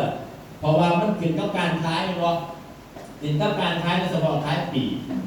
เนาะขายปีราคาพอเบาไปจังพอเบาราคาพอขายกับจังพอขายตัวอย่างลงไปหาลูกค้าไม่ส่วนที่มาลง15ราคาแต่ซื้อลงกันหาเลยดีอยู่วันนี้นี่ฮะดีอยู่วันนี้ไปบอกเขาเบิร์ดแต่ไปบอกเขาเบิร์ดทุกอย่างเลยจังสิเกิดมันผิดประเด็นมันบนถนนจุดนั้นฉะนั้นผู้ขายกับขายไปเลยค้าปีขายปีขายไปเลยตัวอย่างคุยขาย216 1,500,000 700,000 800,000ขายไปเลยขายแล้วเมื่อไหร่กำไรขั้นไหนกำไรแต่พวกเงินนั่งไปไหนต่อไปไหนต่อพอมาบริษัทเขาตั้งคนมากเลยแหละตามเพียงแต่ว่าห้องบนจืดซื่อบนจืดวันไหนผู้ใดบนท่านจะเป็นสมาชิกบริษัทขายปุ๋ยไหนแต่ไหนตัวหนึ่งแต่ไหน21,300ตัวหนึ่งถึงแต่ไหน26,000มีราคาตัวไปเลยเห็นป่ะทางบริษัทต้องเปิดมีตารางอะไรดูก่อนเห็นป่ะ21,300นี่ตลาดตัวหนึ่งกับ26,000บริษัทเป็นสมาชิกเนื้อร้ายมาไหน2,000,000ตัวหนึ่ง2,000,000ตัวหนึ่งกับ20,000อันที่เขาเห็น18,000หมายถึงคนที่เป็นสมาชิก VIP เลยไหนจะไหนตัวหนึ่ง18,000นะหมายถึงเป็นตำแหน่งต้องเป็นนักเขียนในระบบแล้วบริษัทจะเอาไปสามารถขายให้ได้แต่เขาเนี่ยเก่งกว่าบริษัทเขาเนี่ยเอาราคาบริษัทจะ18,000เอา16,500ไปขายให้เขาอีกโดยที่ว่าเขาเป็นลูกค้าถามว่าบริษัทที่ให้ที่ได้ขายแบบเกินออกไปแม่นบ่มันจะมาซิแต่เขาเก่งได้ป่ะไปโตก็ได้เพื่อน้ำมันรถเพื่อไปบอกเขาบอกจะมาเอาเองให้น้ำมันอีก1,000 บาทเสียบาทแม่นบ่มันผู้ไปตามสิได้ยังบาทเป็นข้าพเจ้าผู้อยากไปและสั่งปุ๋ย10 ต้นแค่ทีสิดีใจสั่งแต่พอรูปเอง3บ่ได้ไม่ได้จริงๆก็ได้รู้แหละแต่คะแนนมันยังหน่อยอยู่เอาบทเรียนในทานเอาแต่คะแนนใจเนาะตอนเดิมต้นในการเรียนใหม่แต่คะแนนไม่ได้เลยนะตอนนี้คือเข้าใจเป้าหมายทานต้องไปศึกษาได้ข่าวปีโดยเฉพาะสินค้าบริษัทเอาปุ๋ยน้ำยังมีรายราคาเนี่ยเนาะข่าวประจอยังซับซ้อนด้วยบอกตรงๆคุณเหมือนยังซับซ้อนมีสุด A สุด B เป็นบ่ราคาเนาะราคาเนี่ยมาปรับกันซุปเปอร์มิกราคาเนี่ยพาวเวอร์กรีนราคาเนี่ยไปกับเทวาเดินเถื่อเอาเทวาเอาให้เหมาะให้แม่เด้อให้แม่ขายเลยกำลังกำไรขึ้นกับแม่เด้อให้แม่ว่าอะไรแต่เราเก่งเราไล่ละเอียดเด้อคือสโลแกนเล่าไปขายโลดโบให้ลุกขึ้นคือบ่ผ่าให้น้อยให้ได้น้อยได้หลายให้กระยานเนาะเจ้าบุลุกขึ้นคือบ่ผ่าฉะนั้นต้องจื้อตัวนี้เด้อหนึ่งเขาเห็นเป็นคนขายบอกหนึ่งเห็นเป็นคนขายของเซ็กราคาเป็นอย่างนี้มาถึงขาดอีกถ้าขาดขายเอาได้หลายที่งานเห็นอยู่น้ำมอไอ้นี้เป็นเซ็กกับบดีหรือเปล่าเห็นป่ะเนาะตัวนี้มันจะมาเบิ่งราคาทรงเนาะราคาขายตรงอย่างต่างๆตัวนี้พิเศษเบิ่งต้องเป็นเกี่ยวกับในการไปเฮ็ดเด้อจื้อรักคำราคา ให้ได้เบิดเนาะแล้วก็แพทเที่ยวบริษัทน้องมีเนี่ยแหละเนาะไปเที่ยวน้ำทองน้ำจิ้มกับพระเจ้าตลอดดีๆเนาะตัวนี้ก็สบายมุกสบายใจสิมีผู้มาเฮ็ดแท้ร้านนี่แหละไปรอบนี้เนาะน้ำที่หมดแล้วรถเนาะพาคำนวณพาก็ซื้อเสื้อบอกเสื้อผ้านี่แหละขี่รถของพี่กี้เนี่ยเนาะขี่รถกัน10 บาทเขาขี่มาตั้งแต่เป็น10 ปีเลยพี่กี้กับเราฮักแป้งกันจนเนาะหลายสิ่งหลายเนี่ยไปสมัยพี่กี้ไปเที่ยวสวนสนุกกินเบอร์ไปเที่ยวอยู่นะหลายหน่อยมีข่าวไปเที่ยวสลับบอกสลับผักหลายสิ่งหลายเนี่ยในการไปเที่ยวไปนอนน้องแง่มดูแบบคนจะม้วนไปได้ดอกนอนน้องแง่มดูเนาะคนจะนอนฉะนั้นนอนปรับหรือเจ็บปรับเบิดไม่ได้รอบนี้เข้าไปกันเนาะถึงวันซื้อเนี่ยไปเที่ยวอีกที่เที่ยวข้างคนมาเที่ยวมาซื้อนั่งกันเข้ากับเกิดความประทับใจเกิดความรักความรักในเบียร์แล้วก็สื่อเครื่องสื่อคล้องได้สิ่งนั้นเนี่ยก็ทำงานก็เที่ยวกับเดียวกันในแผนงานของบริษัทเนาะเพราะว่าชื่อยางเข้าไปก็สนุกแต่คือการประทานอาจารย์พงษ์และกิจกรรมคือเหมือนเวลาไปเที่ยวเทียมกองเทียมหมูไปทายไหนมันสามารถขายได้มันคือไหนไอ้มีหงจะคล้องในเขาไปนี่เฟรมได้ลายเพื่อเอาไปผู้อื่นเบิกเนาะไปทายหงแต่มือแต่หนาจะคล้องเองโมเกียวก็ยิ้วก็ยังมันก็บ่ได้เนาะในการทายหงเดี๋ยวต่อไปเขาในสิ่งที่การซ้อนเรื่องการทายหงทายหงเป็นทางอีกเนาะการทายเป็นทายแจกได้ง่ายเวลาไปนำเสนอต่อมันกับปกติมันมีสารในการซิปในการทายหงเนาะทายแบบได้ให้มันอันนี้มันมีมุมมีแสงมีหย่อนแสงมีปลาบอกรูปกันบอกสารพัดเลยยันคอร์สเป็นมือเนี่ยทายหงเนาะกับเดี๋ยวก็เข้าทายหงเนี่ยไม่แต่ว่าก็สิเปิดหานทายหงมากนับงานลองงานแต่งเนี่ยอะไรเรามันโตไปเรียนมาเป็นบอกเดี๋ยวมาเรียนมาเนาะมันจะมีอีกแต่ว่าส่วนปีอยู่ในคอร์สเขาสิซ้อนไหนเนาะซ้อนไหนเบิดทุกสิ่งทุกอย่างก็คือเอาง่ายๆว่าก็เที่ยงมีมาทานเปิดใจเปิดปากถามโลกมันจะถามไปยังกันได้เบิดถามไปทุกอย่างมันเป็นแบบเดียวแบบยืมเงินถามเนาะถามแต่วัตถุเรื่องยกเว้นเดียวเรื่องยืมเงินถามเนาะเป็นกฎของบริษัทเลยไปเที่ยวแล้วต่อไปถึงภาคเป็นคีซีรีส์ไงนี่เนาะตอนนี้แค่ในหมอกมีไว้ที่สิบมีกันแหละต่อไปก็เป็นไพ่ธรรมศาสตร์กับแก้ก็ได้ตอนนี้ภาพไปแต่ก่อนไปร้านเนี่ยเป็นกินเดียวตัวนี้มันมุนออกแต่เพราะเองคือตัวนี้เป็นวิวเนาะเป็นวิวตัวนี้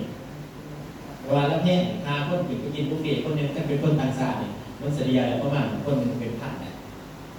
มันจะเป็นพันแล้วคนไทยประมาณ600มันมีอาหารบุฟเฟ่ต์นานาศาสตร์ได้ไหมมันเป็นวิวมุนออกไปสิเอาไปประจำทำการเอาไปประจำ4-5 รอบ6 รอบไปเที่ยว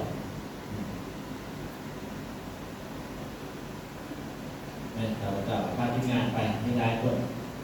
ทายสมัยแต่ก่อนร้ายหน่อยไปเที่ยวเป็นคนสนุกเกมเบอร์ถูกสารพัดนี่เราไปเอาสีคีได้เนี่ยก็ได้สีคีน้ำตาลกระดาษเลยว่าต้องรอบนะจักเสือต้องรอบมีต้องไปรอบนั้นรอบเนี่ยผมเก็บสนามพักจากเกี่ยวใจคนนึงเด้อยับโตไปไม่ทำมีดเลยเนี่ยยืดอีกแล้วก็ไปยิ่งมากนี่คนนี้มะนาวอะไรนี่อาจารย์สตีไปตอนสนุกเลยพี่บาทพี่ซิงก่อนด้วยนี่ได้ผู้จัดการเรื่องการแบบพี่ซิงเลยเราสวัสดีแม่มะนาวเรามะนาวอยู่มีโอกาสด้วยวันนี้จะบอกเราได้เอาพี่ซิงกันเลยรู้สึกมีร้านเนี่ยอยู่สนุกมีเพื่อนกับพี่แต่เราอยู่สั้นๆสปาเกตโมมี่เนาะแต่ว่าจะเป็นตรงนั้นเกิดกรรมสไตล์ผมทำไปได้เนี่ยส่วนสัปดีที่ก่อนนี้คือเราจะทั้งทีมรถ1 บัสไปที่เท้าเลยเหมือนกับสีเหลืองทีมหนึ่งอีกสีฟ้าทีมหนึ่งมันจะจัดเสียอีกเป็นน้ำผ้าที่งานเป็นเดียวแบบหน้ามันจัดสตีบ่อยแม่ว่าจัดแม่จัดสตีบ่อยมันจืดเลยแม่นอกเป็นแฟนเปล่าไปกับพระเจ้าเสียผ้าไปมึงก็ไม่ไปแน่เลยดีใจสักทีได้ดีครับแม่เดียวนี่แหละหาคนนี้แหละไปเที่ยวเวียดนามแล้วเขาไปรอบนี้เขาจะไปทั้งนี้เนาะ จะไปทางสาร ที่ พัด นี่อยู่นี่ ไปเบิร์ดแล้วนี่คือเดียวมีแม่พระธาตุนี่มีอาจารย์โตจะขี่กระเซ้ามานานอยู่เอาไปร้ายวอนเนาะไปกัมพูชีนี่กัมพูชีดอกแรกก็ไปในข้าพเจ้าไปทั้งนั้นเลยไปกัมพูชีไปคนเดียวที่เข้าไปเห็นแต่ว่าดอกทางหน้าบริเขานี่เนาะบริเขานี่ก็อังกอวัดของคนนี้ก่อนบริเขาเนาะแล้วว่าข้าพเจ้าเขาเดีย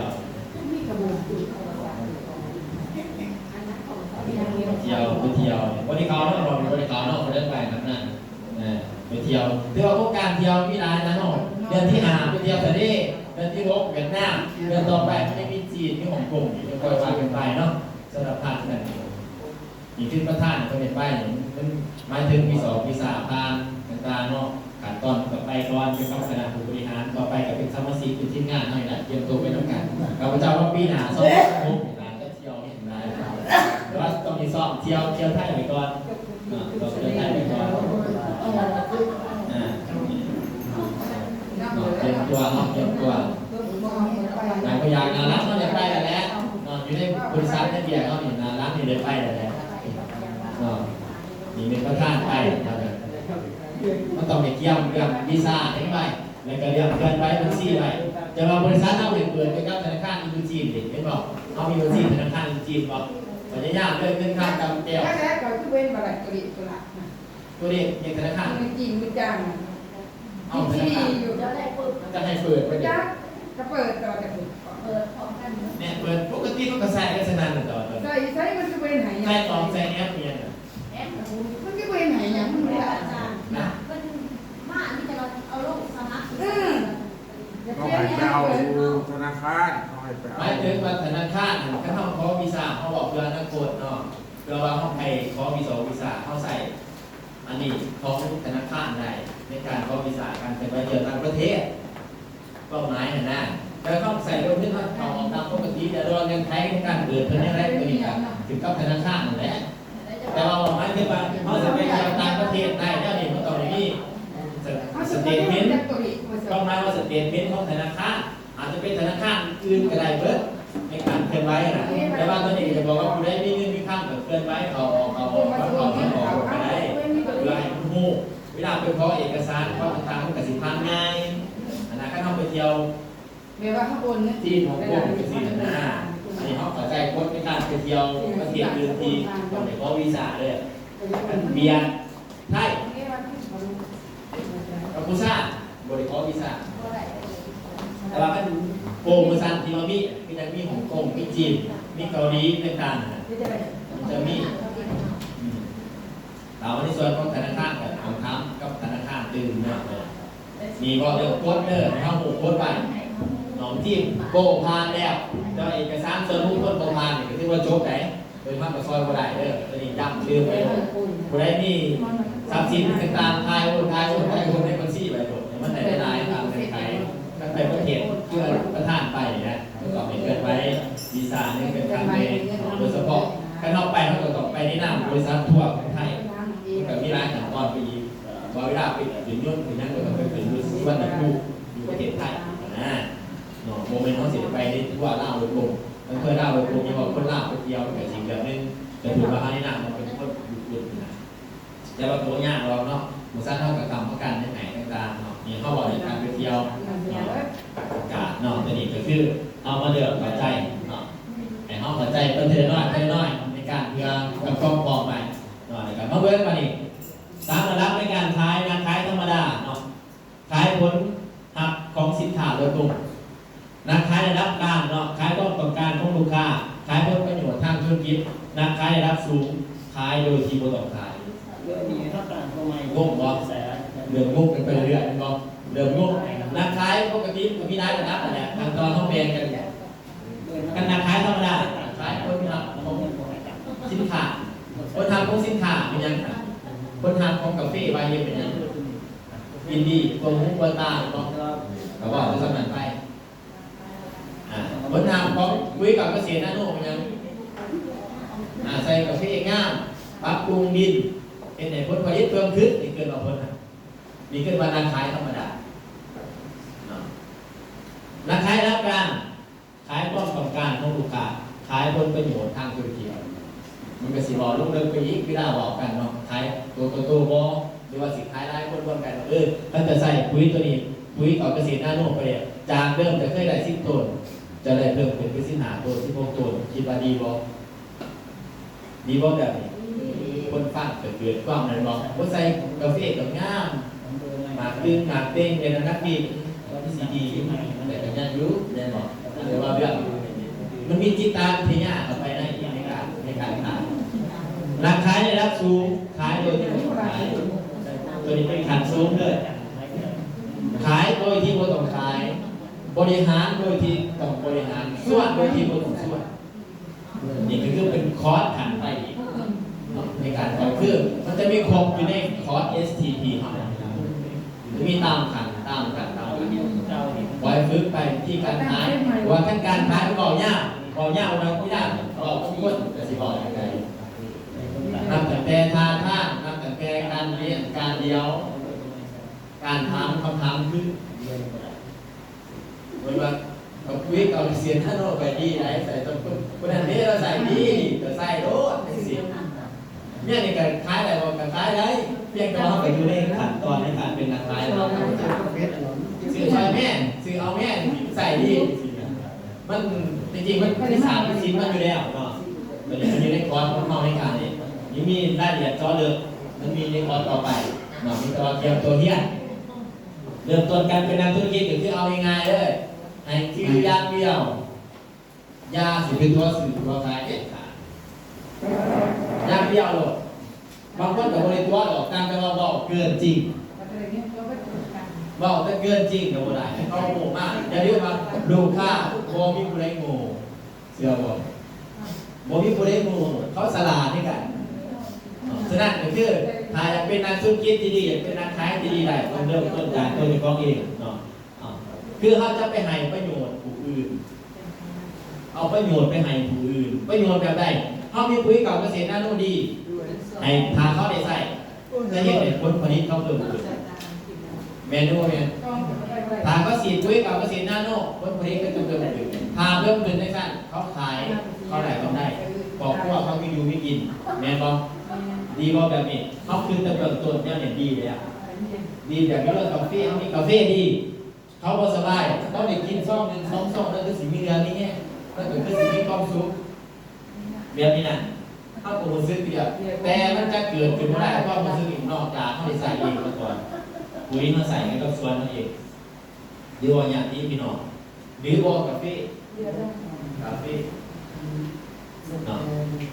ที่เราเห็นกันมากทีนี้ต้องเริ่มต้นคือประโยชน์เนาะแล้วเขาเองก็มีประโยชน์ให้ผู้อื่นก็เป็นผู้อื่นสังเกตที่บอกไปหาใครก็ไม่ว่ายาก็พอซีมันก็ซีเน้นว่าพอแก่กับแก่การขายก็คือฟ้าโบแก่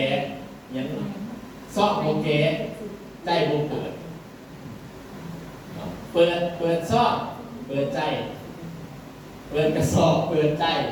มาตัววางเขาตอบเนี่ยไปไหนเขากินเขาซี่คนเท่ามากบอกฟรีมากแล้วเอาตัวนั้นนะมาเป็นจุดหล่อเขาจุดให้เขาหูจุดให้เขาหูมาสั่งไล่คนไปดิเดี๋ยวพี่เอซอกนึงกับคนสลายปุ๋ยเม็ดหนึ่งนะก็ต้องเกิดว่าปุ๋ยทงหนึ่งปุ๋ยเม็ดหนึ่งเขาอะไรอย่างไปเลยนะหายไปรู้เดี๋ยวพี่กับพ่อซีกับซีเอาเป็นบนตัวมาปึ๊ดทงหลอกต้องซ้ำซอกเนี่ยคนใส่กระติกหนามันยังบุกแล้วเนาะหายมาซีพอได้บอกกับว่าไม่ยังเรื่องว่าหายมาซีมึงเด้อกันแต่ซีมันจะมากกระเสียดจะซื้อมาซื้อจองไว้อะไรท่านมีคนมาบอกเขาเนี่ยเขาซื้อดีบอกซื้อดีเป็นมั้งให้ว่าไม่จริงที่เขาคือว่ามันหนูซื้อดีแบบก็เขาเองนะมันจะซื้อเนี่ยก็มีนะแล้วคอยอะไรกันไปพอเรื่องการขายมีอะไรไปกับเราแต่ว่าเก่งเลยนะเก่งทุกคนในการขายมาหอดตัวนี้เนาะแล้วก็พัฒนาขึ้นไปเรื่อยเนาะเริ่มต้นการเป็นนักธุรกิจก็คือเขาต้อง ไปถามหาผลประโยชน์เขาเฉพาะเองอย่างเดียวเนาะเขาต้องเอาประโยชน์ไปให้ผู้อื่นต้องคิดว่าเป็นผู้สาต้องคิดว่าเป็นผู้เสียสละก่อนเนาะเป็นผู้เสียสละก่อนยิ่งให้ยิ่งได้ยิ่งให้ยิ่งใจยิ่งรับเป็นเนาะตัวนี้คือเอาสารประโยชน์เป็นผู้อื่นว่าคนท่านจะหักแพงกันย้อนยังเอาความจริงเลยย้อนยังย้อนประโยชน์เมียนี่โมเมนต์ยุคเพศมาเป็นครอบครัวโมเมนต์เดียวกันนะที่ว่าประโยชน์เวลาเขาทานลูกค้าด้วยกันถ้าเรามีประโยชน์ได้ร้ายก็ได้กับลูกค้าแสดงว่าในใจเขามาก่อนทีเดียวแหละเขาจะตามมาเองเรื่อยเลยจะตามมาเองเรื่อยเลยขายขยายบริการก็ซุ้มนี่คือเป็นคุณสมบัติของงานเครือข่ายทุกบอลทุกอย่างอยากประสบความสำเร็จต้องแบบนี้ขายขยายบริการก็ซุ้มแข่งกันขายแข่งกันขยายแข่งกันบริการแต่ถ้าเราผู้ใดมีหัวใจเรื่องบริการดีถือว่าคุ้มมาเลยคุ้มมาเลยเรื่องการขายนี่ผู้ใดกับสินค้าดีราคาถือคุณเนาะแต่กันแข่งเรื่องบริการได้คนเราสื่อสินค้าสุดท้ายเรื่องการบริการเรื่องการบริการบ้านเฮายังเทียบกับฝั่งไทยบ่ได้ล่าสุดที่เฮาไปเที่ยวอยู่ยังก่อนอยู่เที่ยวชินทอดเห็นบริการบริการเขาตั้งแต่เขาไปหมดเลยนั่นบอกเรื่องการบริการหรือว่าเขาไปหาด้วยกันยืนลงยืนหลายนั่นเรื่องแต่บริการก็เลยเรื่องแต่บริการเกิดเมืองเข้าเลยเอาลงไปเพื่อบ่ายขาดเลยบอกสวัสดีครับบางคนกับบริษัทเน้นสบายดีเขาไปยางเดียวมาถึงการในกี่อ่ะต้องเที่ยวกับเขาเองเลยเนาะถ้าเราไม่ได้ตัวนี้ท่านก็ไม่จีต่างก็ประทับใจเขาร้ายสันได้ไหมบอกเนาะมันจะเรื่องกันเรื่องเนาะเรื่องการเป็นบริการทุกท่านจริงนะจ๊ะเนาะการว่าท่านจะไปไอ้ผมว่าการบริการสำคัญเหตุการขายการขยายการประชุมเรื่องของการบริการการบอกอย่างการขายเนาะบอกดีบอกมวลบอกต่างๆแบบซื้อได้แต่ผมไม่ได้ซื้อแล้วก็ผมก็ซื้อคนอื่นแล้วบอกดีแล้วบอกมวลอันนั้นเนาะมันก็เป็นอย่างนั้นเนาะเรื่องการบริการเนาะแทนการขายเนาะก็คือต้องเตรียมความพร้อมต่างๆเนาะอย่างการก็คือที่เขาจะเห็นไปเนาะแต่ว่าเทคนิคพิเศษต่างๆมันจะมีในคอร์สเขาโซบีในรอบนี้มันจะมีการเทียนหูได้แล้วผ่านหน้า BDC การถือเต้นเวทีการจำไม่อาจารย์สอนดีผ่านหน้าก็ได้แต่การตอนเขาจือบทเทียบไปใส่อะไรจือแต่ว่าปัจจุบันไม่ง่ายแต่ไม่ทั้งมือไม่ของปอกของเพลงที่ไม่ส่วนตัวเป็นของเองเอาไปฝึกเอาไปสอบของปอกของเพลงเขาในเบียร์เขาเบิดอย่างตะกี้ของเพลงที่โมเกียวก็เบียร์เขาเลยเดี๋ยวนี้ผู้ใดมีอยู่งานในสั้นจะไปสอบมองเพลงไว้มีเบียร์เข้ากับมีอะไรดีแม่นว่าโดยเฉพาะเอาวันที่11นี่ประกาศโตเลยผ่านวันที่11ได้ที่ว่าทำงานมาเดือนได้เบิดสบายนะของยิ่งในของซ่าเจ้าหน้าของสารพัดสอนการตอบการเต้นเขามีอาจารย์สอนกันนี่ผู้ใดว่าจะเป็นพระสรุปแน่นี่ผู้ท่านเป็นเฮียนี่ว่าเฮียแต่พระเจ้าบอกอย่างเฮียจะเถื่อนเลยอาจารย์สอนนั่นผมพี่สอนพี่ผมได้สอนหนังเงินพี่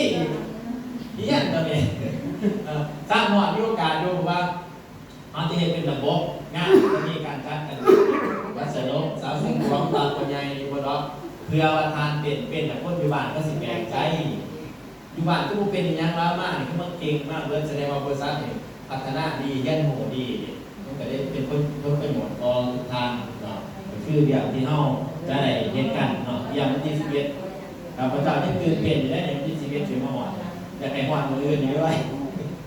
เนาะตัวงานเรียกงานต่างๆกับสิเกี่ยวเป็นเก่ามากเนาะการบรรยายข่าวเจ้าไปนี่ขอสงสัยบ่ถามได้เด้อถามได้ในบริษัทเราถามกันในทุกอย่างที่เจ้าเบียร์อยากให้ทุกท่านเข้าใจกันนะเนาะอยากให้ทุกท่านเข้าใจเวลาอาจารย์เลยต้นขึ้นมาต่อมาเดียวก็คืออยากสื่อสารตัวอย่างทุกท่านเข้าใจเพื่อให้ทานหูทานเก่งทานเป็นเอานั่นไปสืบทอดต่อแต่ได้คนเป็นยังว่าคือมาบอกร้ายเทบอกเง่าเทอันนี้ว่าเขาเจ้าที่บอกหน่อยได้บอกวันอื่นอยากให้เข้าใจจริงๆข้าพเจ้าจะถึงมากสบายดีเข้าใจเลยเนาะโลกจริงจะได้นั่นน่ะจริงๆไงเราถึงต้องปรับเข้าใจปรับลงไปออกไปอยากเป็นอยากปรับประสบความสำเร็จปรับสื่องานแต่ปรับแห้งดีนะเนาะเนี่ยนะเกิดมาจุดประสงค์ของอาจารย์สอนแต่ละคนคืออาจารย์ เป็นอาจารย์สอนอยู่เดียวเนาะไม่เข้าใจล่ะวันวันยังไม่ได้บอกอะไรอย่าบอกว่าคือมากครับเข้าใจแล้วบอกคือมอสกันจะซื้อป้ายอะไรกันเวลาลูกไปคล้ายกันไปพอทุกท่ากันคือว่าซื้อเอา2-3ตัวไปเอาแบบนั้นแห้งดีนะอันนี้ว่าในการบรรยายที่ให้ทุกท่านเข้าใจเนาะก็คือตามหัวข้อที่นะครับของไม้มาเนาะก็คือเนี่ยเขาชื่อเรียก S1 S2 S3 ในการเทียบเพราะว่าให้ทานเข้าใจว่าทานเทียบเดี๋ยวทานจะได้แน่นอนเดี๋ยวการไปการมาการบอกการจาการแต่งตัวการลงคือมันจะพัฒนานะแต่แปลคอร์ส BTC หนึ่งเป็นหอดคอร์ส BTC หาแล้วก็คอร์ส STP หนึ่งเป็นหอดคอร์ส STP หาจะอยู่ใน10 คอร์สโดยรวมเลยทานเยี่ยนที่เยี่ยนดีอยู่นี่เนาะสนุกสนานเฮฮากันต่างๆอยู่ในนี้พอเนาะเยี่ยนเพราะว่าการเยี่ยนนี่คัดคอร์สแบบมีเดียวบอกเราก็ตามตัว20,000 บาททานเบิ่งเราไปเยี่ยนคอร์ส1 2,000อยู่ใครทานไว้บอก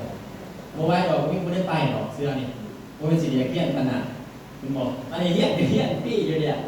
มาอยู่ในคอร์สอันนี้เฮาของนิตรสารนิตรปัดคุณทานอยู่เดียเยี่ยนจบแล้วพระท่านกระตัดสูตรงามสูตรดีๆไหนเอาอยู่บ่เอาจะไปคอร์สเลยนุ่มสบอได้เบียดง่ายๆเนาะเลยพอไปคนนี้กับพวกเก๋ออกมือยังบอกมันเปื่อนมันชักง่ายเข้าใจ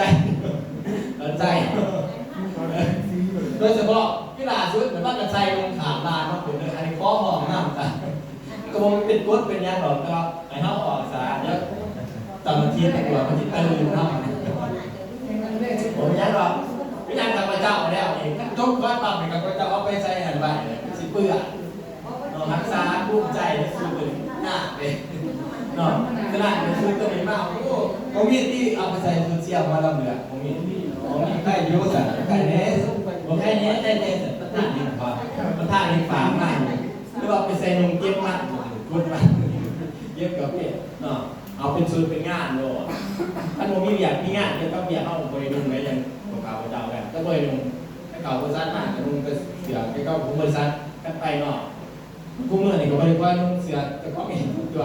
มีแต่ลุงในเดินของบริษัทคนเห็นมากเลยประธานเห็นมาเลยแต่ก็เลยสะกดป่ากรรมการต้องเสียเบิ้ลนะเดี๋ยวมาเรียกม้วนอีกคนหนึ่งก่อนเสียเบิ้ลเป็นหมดกูได้แต่ป้ายเนี่ยเสียเบิ้ลเป็นหมดบอกเขาบอกมีอีกเสียเบิ้ลเป็นหมดโอ้ยยากอยู่ยากกับใจจริงๆประธานเนี่ยมันเล่ากับบัวเอาหรอแล้วก็เย็นกับเย็นที่อย่างนี้ต้องใส่ไงเนี่ยคืออะไรแล้วบอกอะไรเถื่อนมันเป็นระเบียบเป็นแบบแท้แม่ด้วยบ่แม่มันจะมากก็ได้เรื่องเอาหน่อย งานเลยบอกโอ้สร้างเป็นสื่อเบียดอย่างพนักงานเราสร้างที่ใดนั่นเนาะพนักงานธนาคารเนาะเขาเห็นเบียดแย่ผูกได้มือใส่มากตัวนี้ยังมีหน้าเกินเนาะตัวใดเขาเป็นโคตรโดดถ้าเสีย2 เสีย0นั่นเกิดใส่ที่เขาไทยตามกับพวกปัญญาอนุบาลทั้งหลายเสีย0ต่างๆกับการมุงคือของคือเนาะถ้าเสีย0ยังเราเกิดคัดมันมองเวลาเขากันไปกับอันนี้เขาเป็นของโอ้ยบริเอกกรรมการ PG ดาวนี่กรรมการก็เป็นบริหาร PG ดาวยิ่งถึงมากเป็นอาจารย์สอน PG ดาวโอ้ยยังรักเลยเนาะอันนี้ก็คือวางไว้เนาะบรรยายของการประจำเราพอดีง่ายเนาะบอกกำหนดเป็น12 โมงเนาะ12 โมงเป็นไหนต้องเป๊ะบ่หวานบ่ลบเลยนะต้องอยู่ยัง4 นาทีกับอยู่4 นาทีคุณค่าเพราะว่าละนั่นน่ะเนี่ย12 โมงพักกินข้าว30 นาทีอะไรหมอขออาจารย์ชั้นดีขึ้นมากประมาณเกิน30 นาทีหรือ1 ชั่วโมงกันแต่นั้นก็พอนั่นก็10 ชุดก็ได้ห้องเพลงกับยูทอแบบนี้ฉะนั้นว่าละห้องก็เที่ยวเลยสองต้นเทียนกับที่บอกอยู่ข้างล่างเลย ข้าพเจ้ายันเมื่อโอ้แต่ต้องทักเมื่ออาจารย์ที่บอกอยู่ข้างล่างเลยเพราะว่าห้องกับมีการมีงานตามบ้านละต้องมีงานตามบ้านละเราไม่เดือดร้อนอยู่หรอกนี่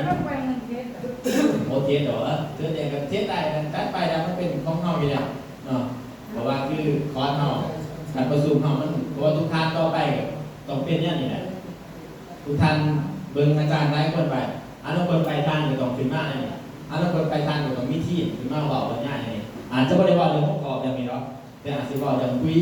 บอกอย่างบริษัทบอกอย่างนั้นนี่ทานเทียนจะได้เงินทานภาพขึ้นมาหรือทานสิพัฒนาเขาแต่ละถ้าว่าเขามาปั๊บเขาหมู่ปั๊บแต่เขาเองด้วยเป็นแห่งดีแล้วเนาะเป็นแห่งดีไอ้คนต้องไปบอกเงาแล้ว ก็คืองานเขาเป็นเรื่องนี้ทางกับเยี่ยนผมไปอย่างก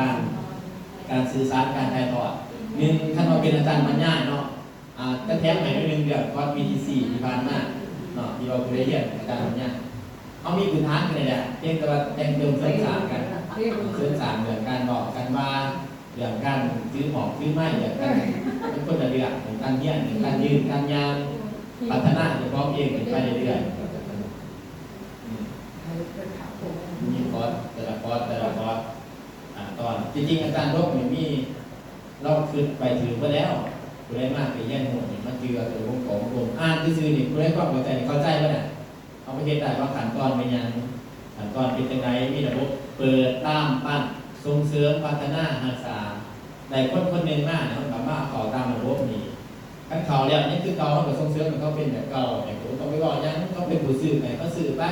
หยอดสื่อหยอดคล้ายนี่ก็ว่ากันไปที่โปรโมชั่นที่ต่างๆไงก็ไปจะสิไปง่ายเขาจะสิไปบอกเองเขาอันนี้ไปบอกกันบอกก็โทษน้ำจ้ะอีหายยุ่งจะนี่บอกกันว่าประสุกยังบ่มาจังสันแห้งเดียวเลยอะไรแบบเป็นบอกอันน่าเป็นยังอาจารย์พวกเป็นเห็ดเสือสีออกมาเพื่อแง่เข้าออกจากคุณน่ะถามว่าเขาดีว่าดีแต่ว่ามันบริเขานี่ก็ในระบบของเขามันกับบริใช้เสือมากโดยเฉพาะอาจารย์พวกนั้นก็ย้ำแล้วย้ำตื่นข้างหน้าบริษัทก็คือตามตำแหน่งดูจะเป็นเซียวเป็นนอนเป็นอะไรนี่ทุกท่านเห็นข่าวประจำก็มาตันทุกอันนี้กันเนาะแล้วก็บอกเราไปมูกันเงินต่อมูกันมากใจระหว่างเนี่ยแต่บริเคยว่ามึงกูโตเลยโมเดลนี้อายุ50 ปี10 กว่าปีเข้าขั้นงานคืองานประธานไม่นานประธานไม่นานประธานไม่นานเหมือนกันแต่หลังจากเดินไปกับงานมันเป็นของตัวอีกแบบมันเป็นนั่นน่ะเข้าด้วยกันขั้นมาถึงการให้เกียรติการส่งเสริมกันเวลาลงเบียร์ด้วยกันสมิธปนัยกับยาเขามีตำแหน่งไหนอยู่แล้วบอกผู้นี้เรียกคนสมบัติอย่างคุยอาจารย์กันข้ามอาจารย์สายพอดคนสมบัติอย่างคุยอาจารย์ไม่วาสนาที่มาเป่าอย่างคุยก่อนจะพิจารณาเห็นข่าวเก่าบอกว่าไม่ว่าสิมาบอกอย่างคุยแต่ว่าเมียไม่ได้ดูดีดูบอกแล้วคนอื่นติดต่อกันผู้นั้นเรียกคนสมบัติอย่างคุยหมอบอกอีนั่นเด็กมาบอกแต่คุยหมอบอกว่าไม่อยากทำเลยบางกันเด็กมาบอกแต่คุยหมอบอกปหมอไหนปหมอเดี๋ยวเขาบอกในเดือดกันหน้าการเนี่ยเขาไปในนามบริษัทจะเรียกว่าทุกครั้งที่เขาลงไปตาจะใช้เสือหรือบริษัทต่างๆแต่ถ้าเขามีความหมายว่าจะไปลงโฆษณาคุยหรือว่าไปขายคุยก็คือเขาคนบริษัท100%ฉะนั้นยึดถือแบบว่าบริษัทเขาต้องมาเขาต้องให้เกียรติบริษัทให้เกียรติเขาเองให้เกียรติคนเข้าข้างเนาะตัวนี้นี่คือหลักการเราไม่ได้มีหลายๆหลักการอยู่ในการจัดประชุมจะให้เขานั่งเบื้องใดจะให้เขาหนาเบื้องใดมันมีอยู่ไหมมันมีอยู่มั้งแล้วเราลงเดินป้านั่นผลตอบแทนผ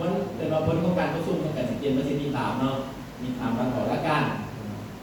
โมเมนต์เราชื่อได้ผ่านมากเอาคุ้มไปกันอาจารย์ปัญญาเก่งเงินเรียบร้อยเลยดอกปัญญามีหลักการอยู่วิดาเข้าไปเขาจะหามุกเป็นบอกหามุกมาสิการโตบนไหนเสียเขานั่งบนไหนมันมีอีกเขาเคยเห็นผ่านมากแต่เพียงแต่เขาบูจือซื่อๆเขาบูจือเอาหอนมุกแล้ววะนี่โอเคย่างอีกเป็นชั่วโมงเป็นชั่วโมงต่อพอหลักการในการปัญญาเด้อเป็นวัดไปเนี่ยคนที่เฮียนมากถ้าในห้ามที่สอบมา1 ชั่วโมงก็ต้องใน1 ชั่วโมงในห้องคอยังมากก็ต้องสรุปชมอยู่ในหัน1 ชั่วโมงบ่ให้ขาดบ่ให้เกินขั้นเกินขั้นไม่ได้เบิดก็แสดงว่าในการบรรยายจะจริงไม่ได้ไม่ได้ซื้อหรอกขั้นบรรยายยากแสดงว่าบรรยายบ่ได้ตามเป้ามันจะต้อง1 ชั่วโมงขั้นในห้ามที่สอบมากโค้ดในห้องจื้อไว้ไม่ได้ห้องจะบรรยายอยู่แล้วนะตัวอย่างก็คือบรรยายอยู่บ่คอร์สต่างๆก็บอกกันเด้อก็บอกกันอย่างนี้หรอกหาหน้าที่เด้อคือแชร์ประสบการณ์ต้องจื้อไว้เป็นหาหน้าที่ต้องเล่าในห้องขอนะที่หาหน้าที่เด้อเป็นสี่นะเมื่อเราเล่ายากเพื่อห้องประชุมกับพันมันเล่ายากเลยคนฟังไม่เข้าได้ขนาดต้องจื้อไว้ไม่ได้เป็นไม่ได้พี่ยังข้าพเจ้าขึ้นนะ1 ชั่วโมงก็ต้องอยู่1 ชั่วโมงก็ต้องครบอันนั้นเป็นบ้านน่ะเนาะกระสันโกงดีร้อนเลยโกงดีร้อนเป็นสี่ไม่ใช่หรอเป็นสี่คนสบายโอ้ไฟแห้งเกินเนาะ ไปเนี่ยอันนี้ตาอันนี้ได้3 ชั่วโมงคนกินเขา ประมาณ30 นาทีจ้ะเพราะว่าช่วงถ่ายก็น่าจะถึงทำถึงเวลานั้นเลย โอ้วันนั้นด้วยมันจะช่างคือประมาณ10 นาทีประมาณ30 นาที เป็นชั่วโมง สักเกินชั่วโมงเอาเวลาพร้อมกันก็คือกินข้าวกินน้ำนี่บ่เกิน30 นาทีคือได้อยากก็ขึ้นมากก่อนบ่ายแล้วก็นั่งกันก็คือก็คือ12 โมงครึ่งพอกันอยู่ห้องประชุมเซ็นเก่าเซ็นเตอร์อากาศมีตามพักผ่อนตามอัธยาศัยพักผ่อนตามอัธยาศัยเป็นคนโอเคต้องเวลามันจะมันได้เองมันได้ MC เองครบแน่นอนครบจบนี่บ่เดียว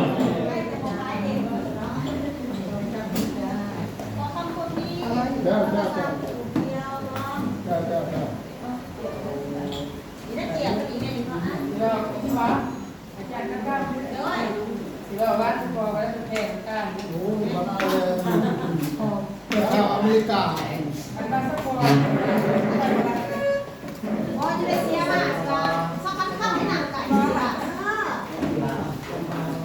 อย่างไรจะมี เอาที่เราบอกเราแข่งว่าค่ะ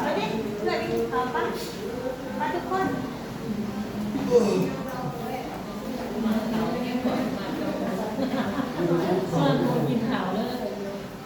กินขาวบ้างกินขาวบ้างกินขาวกินขาว ร้อยเสร็จ นี่อาจารย์เกี่ยวกันไปทำงานง่วงเราคือกันก็หลายวะ เขาใครกินยาตอมเนาะ ง่วง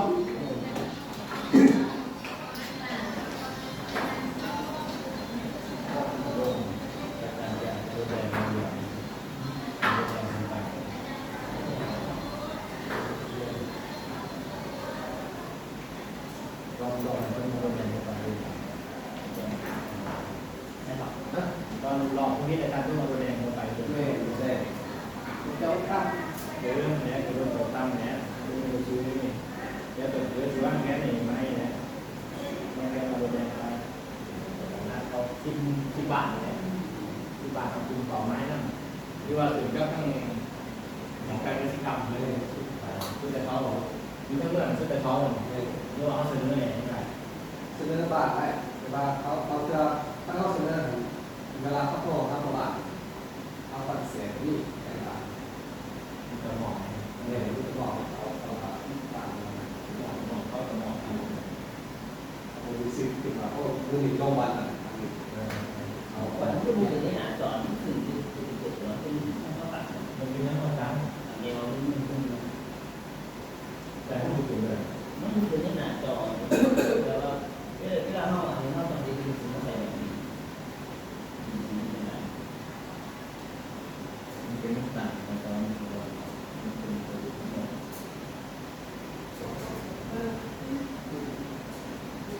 เรื่องเลย เรื่องเขาถามนี่คืออะไร ไม่นะจะเป็นบนเครื่องเลยที่เราทำจากพวกมันเป็นกิโลไม่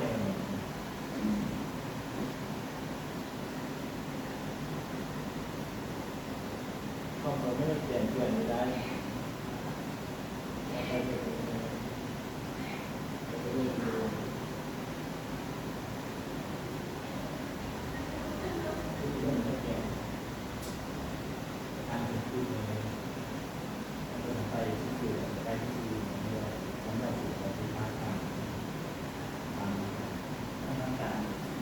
เกี่ยวกับกรรมการไอ้ไม่ใช่กรรมการไอ้ราชการอะไรแบ่งกันคนละสายแบบแน่นกันคนเราหรือว่าสามารถแบ่งกันได้ราชการแบ่งกัน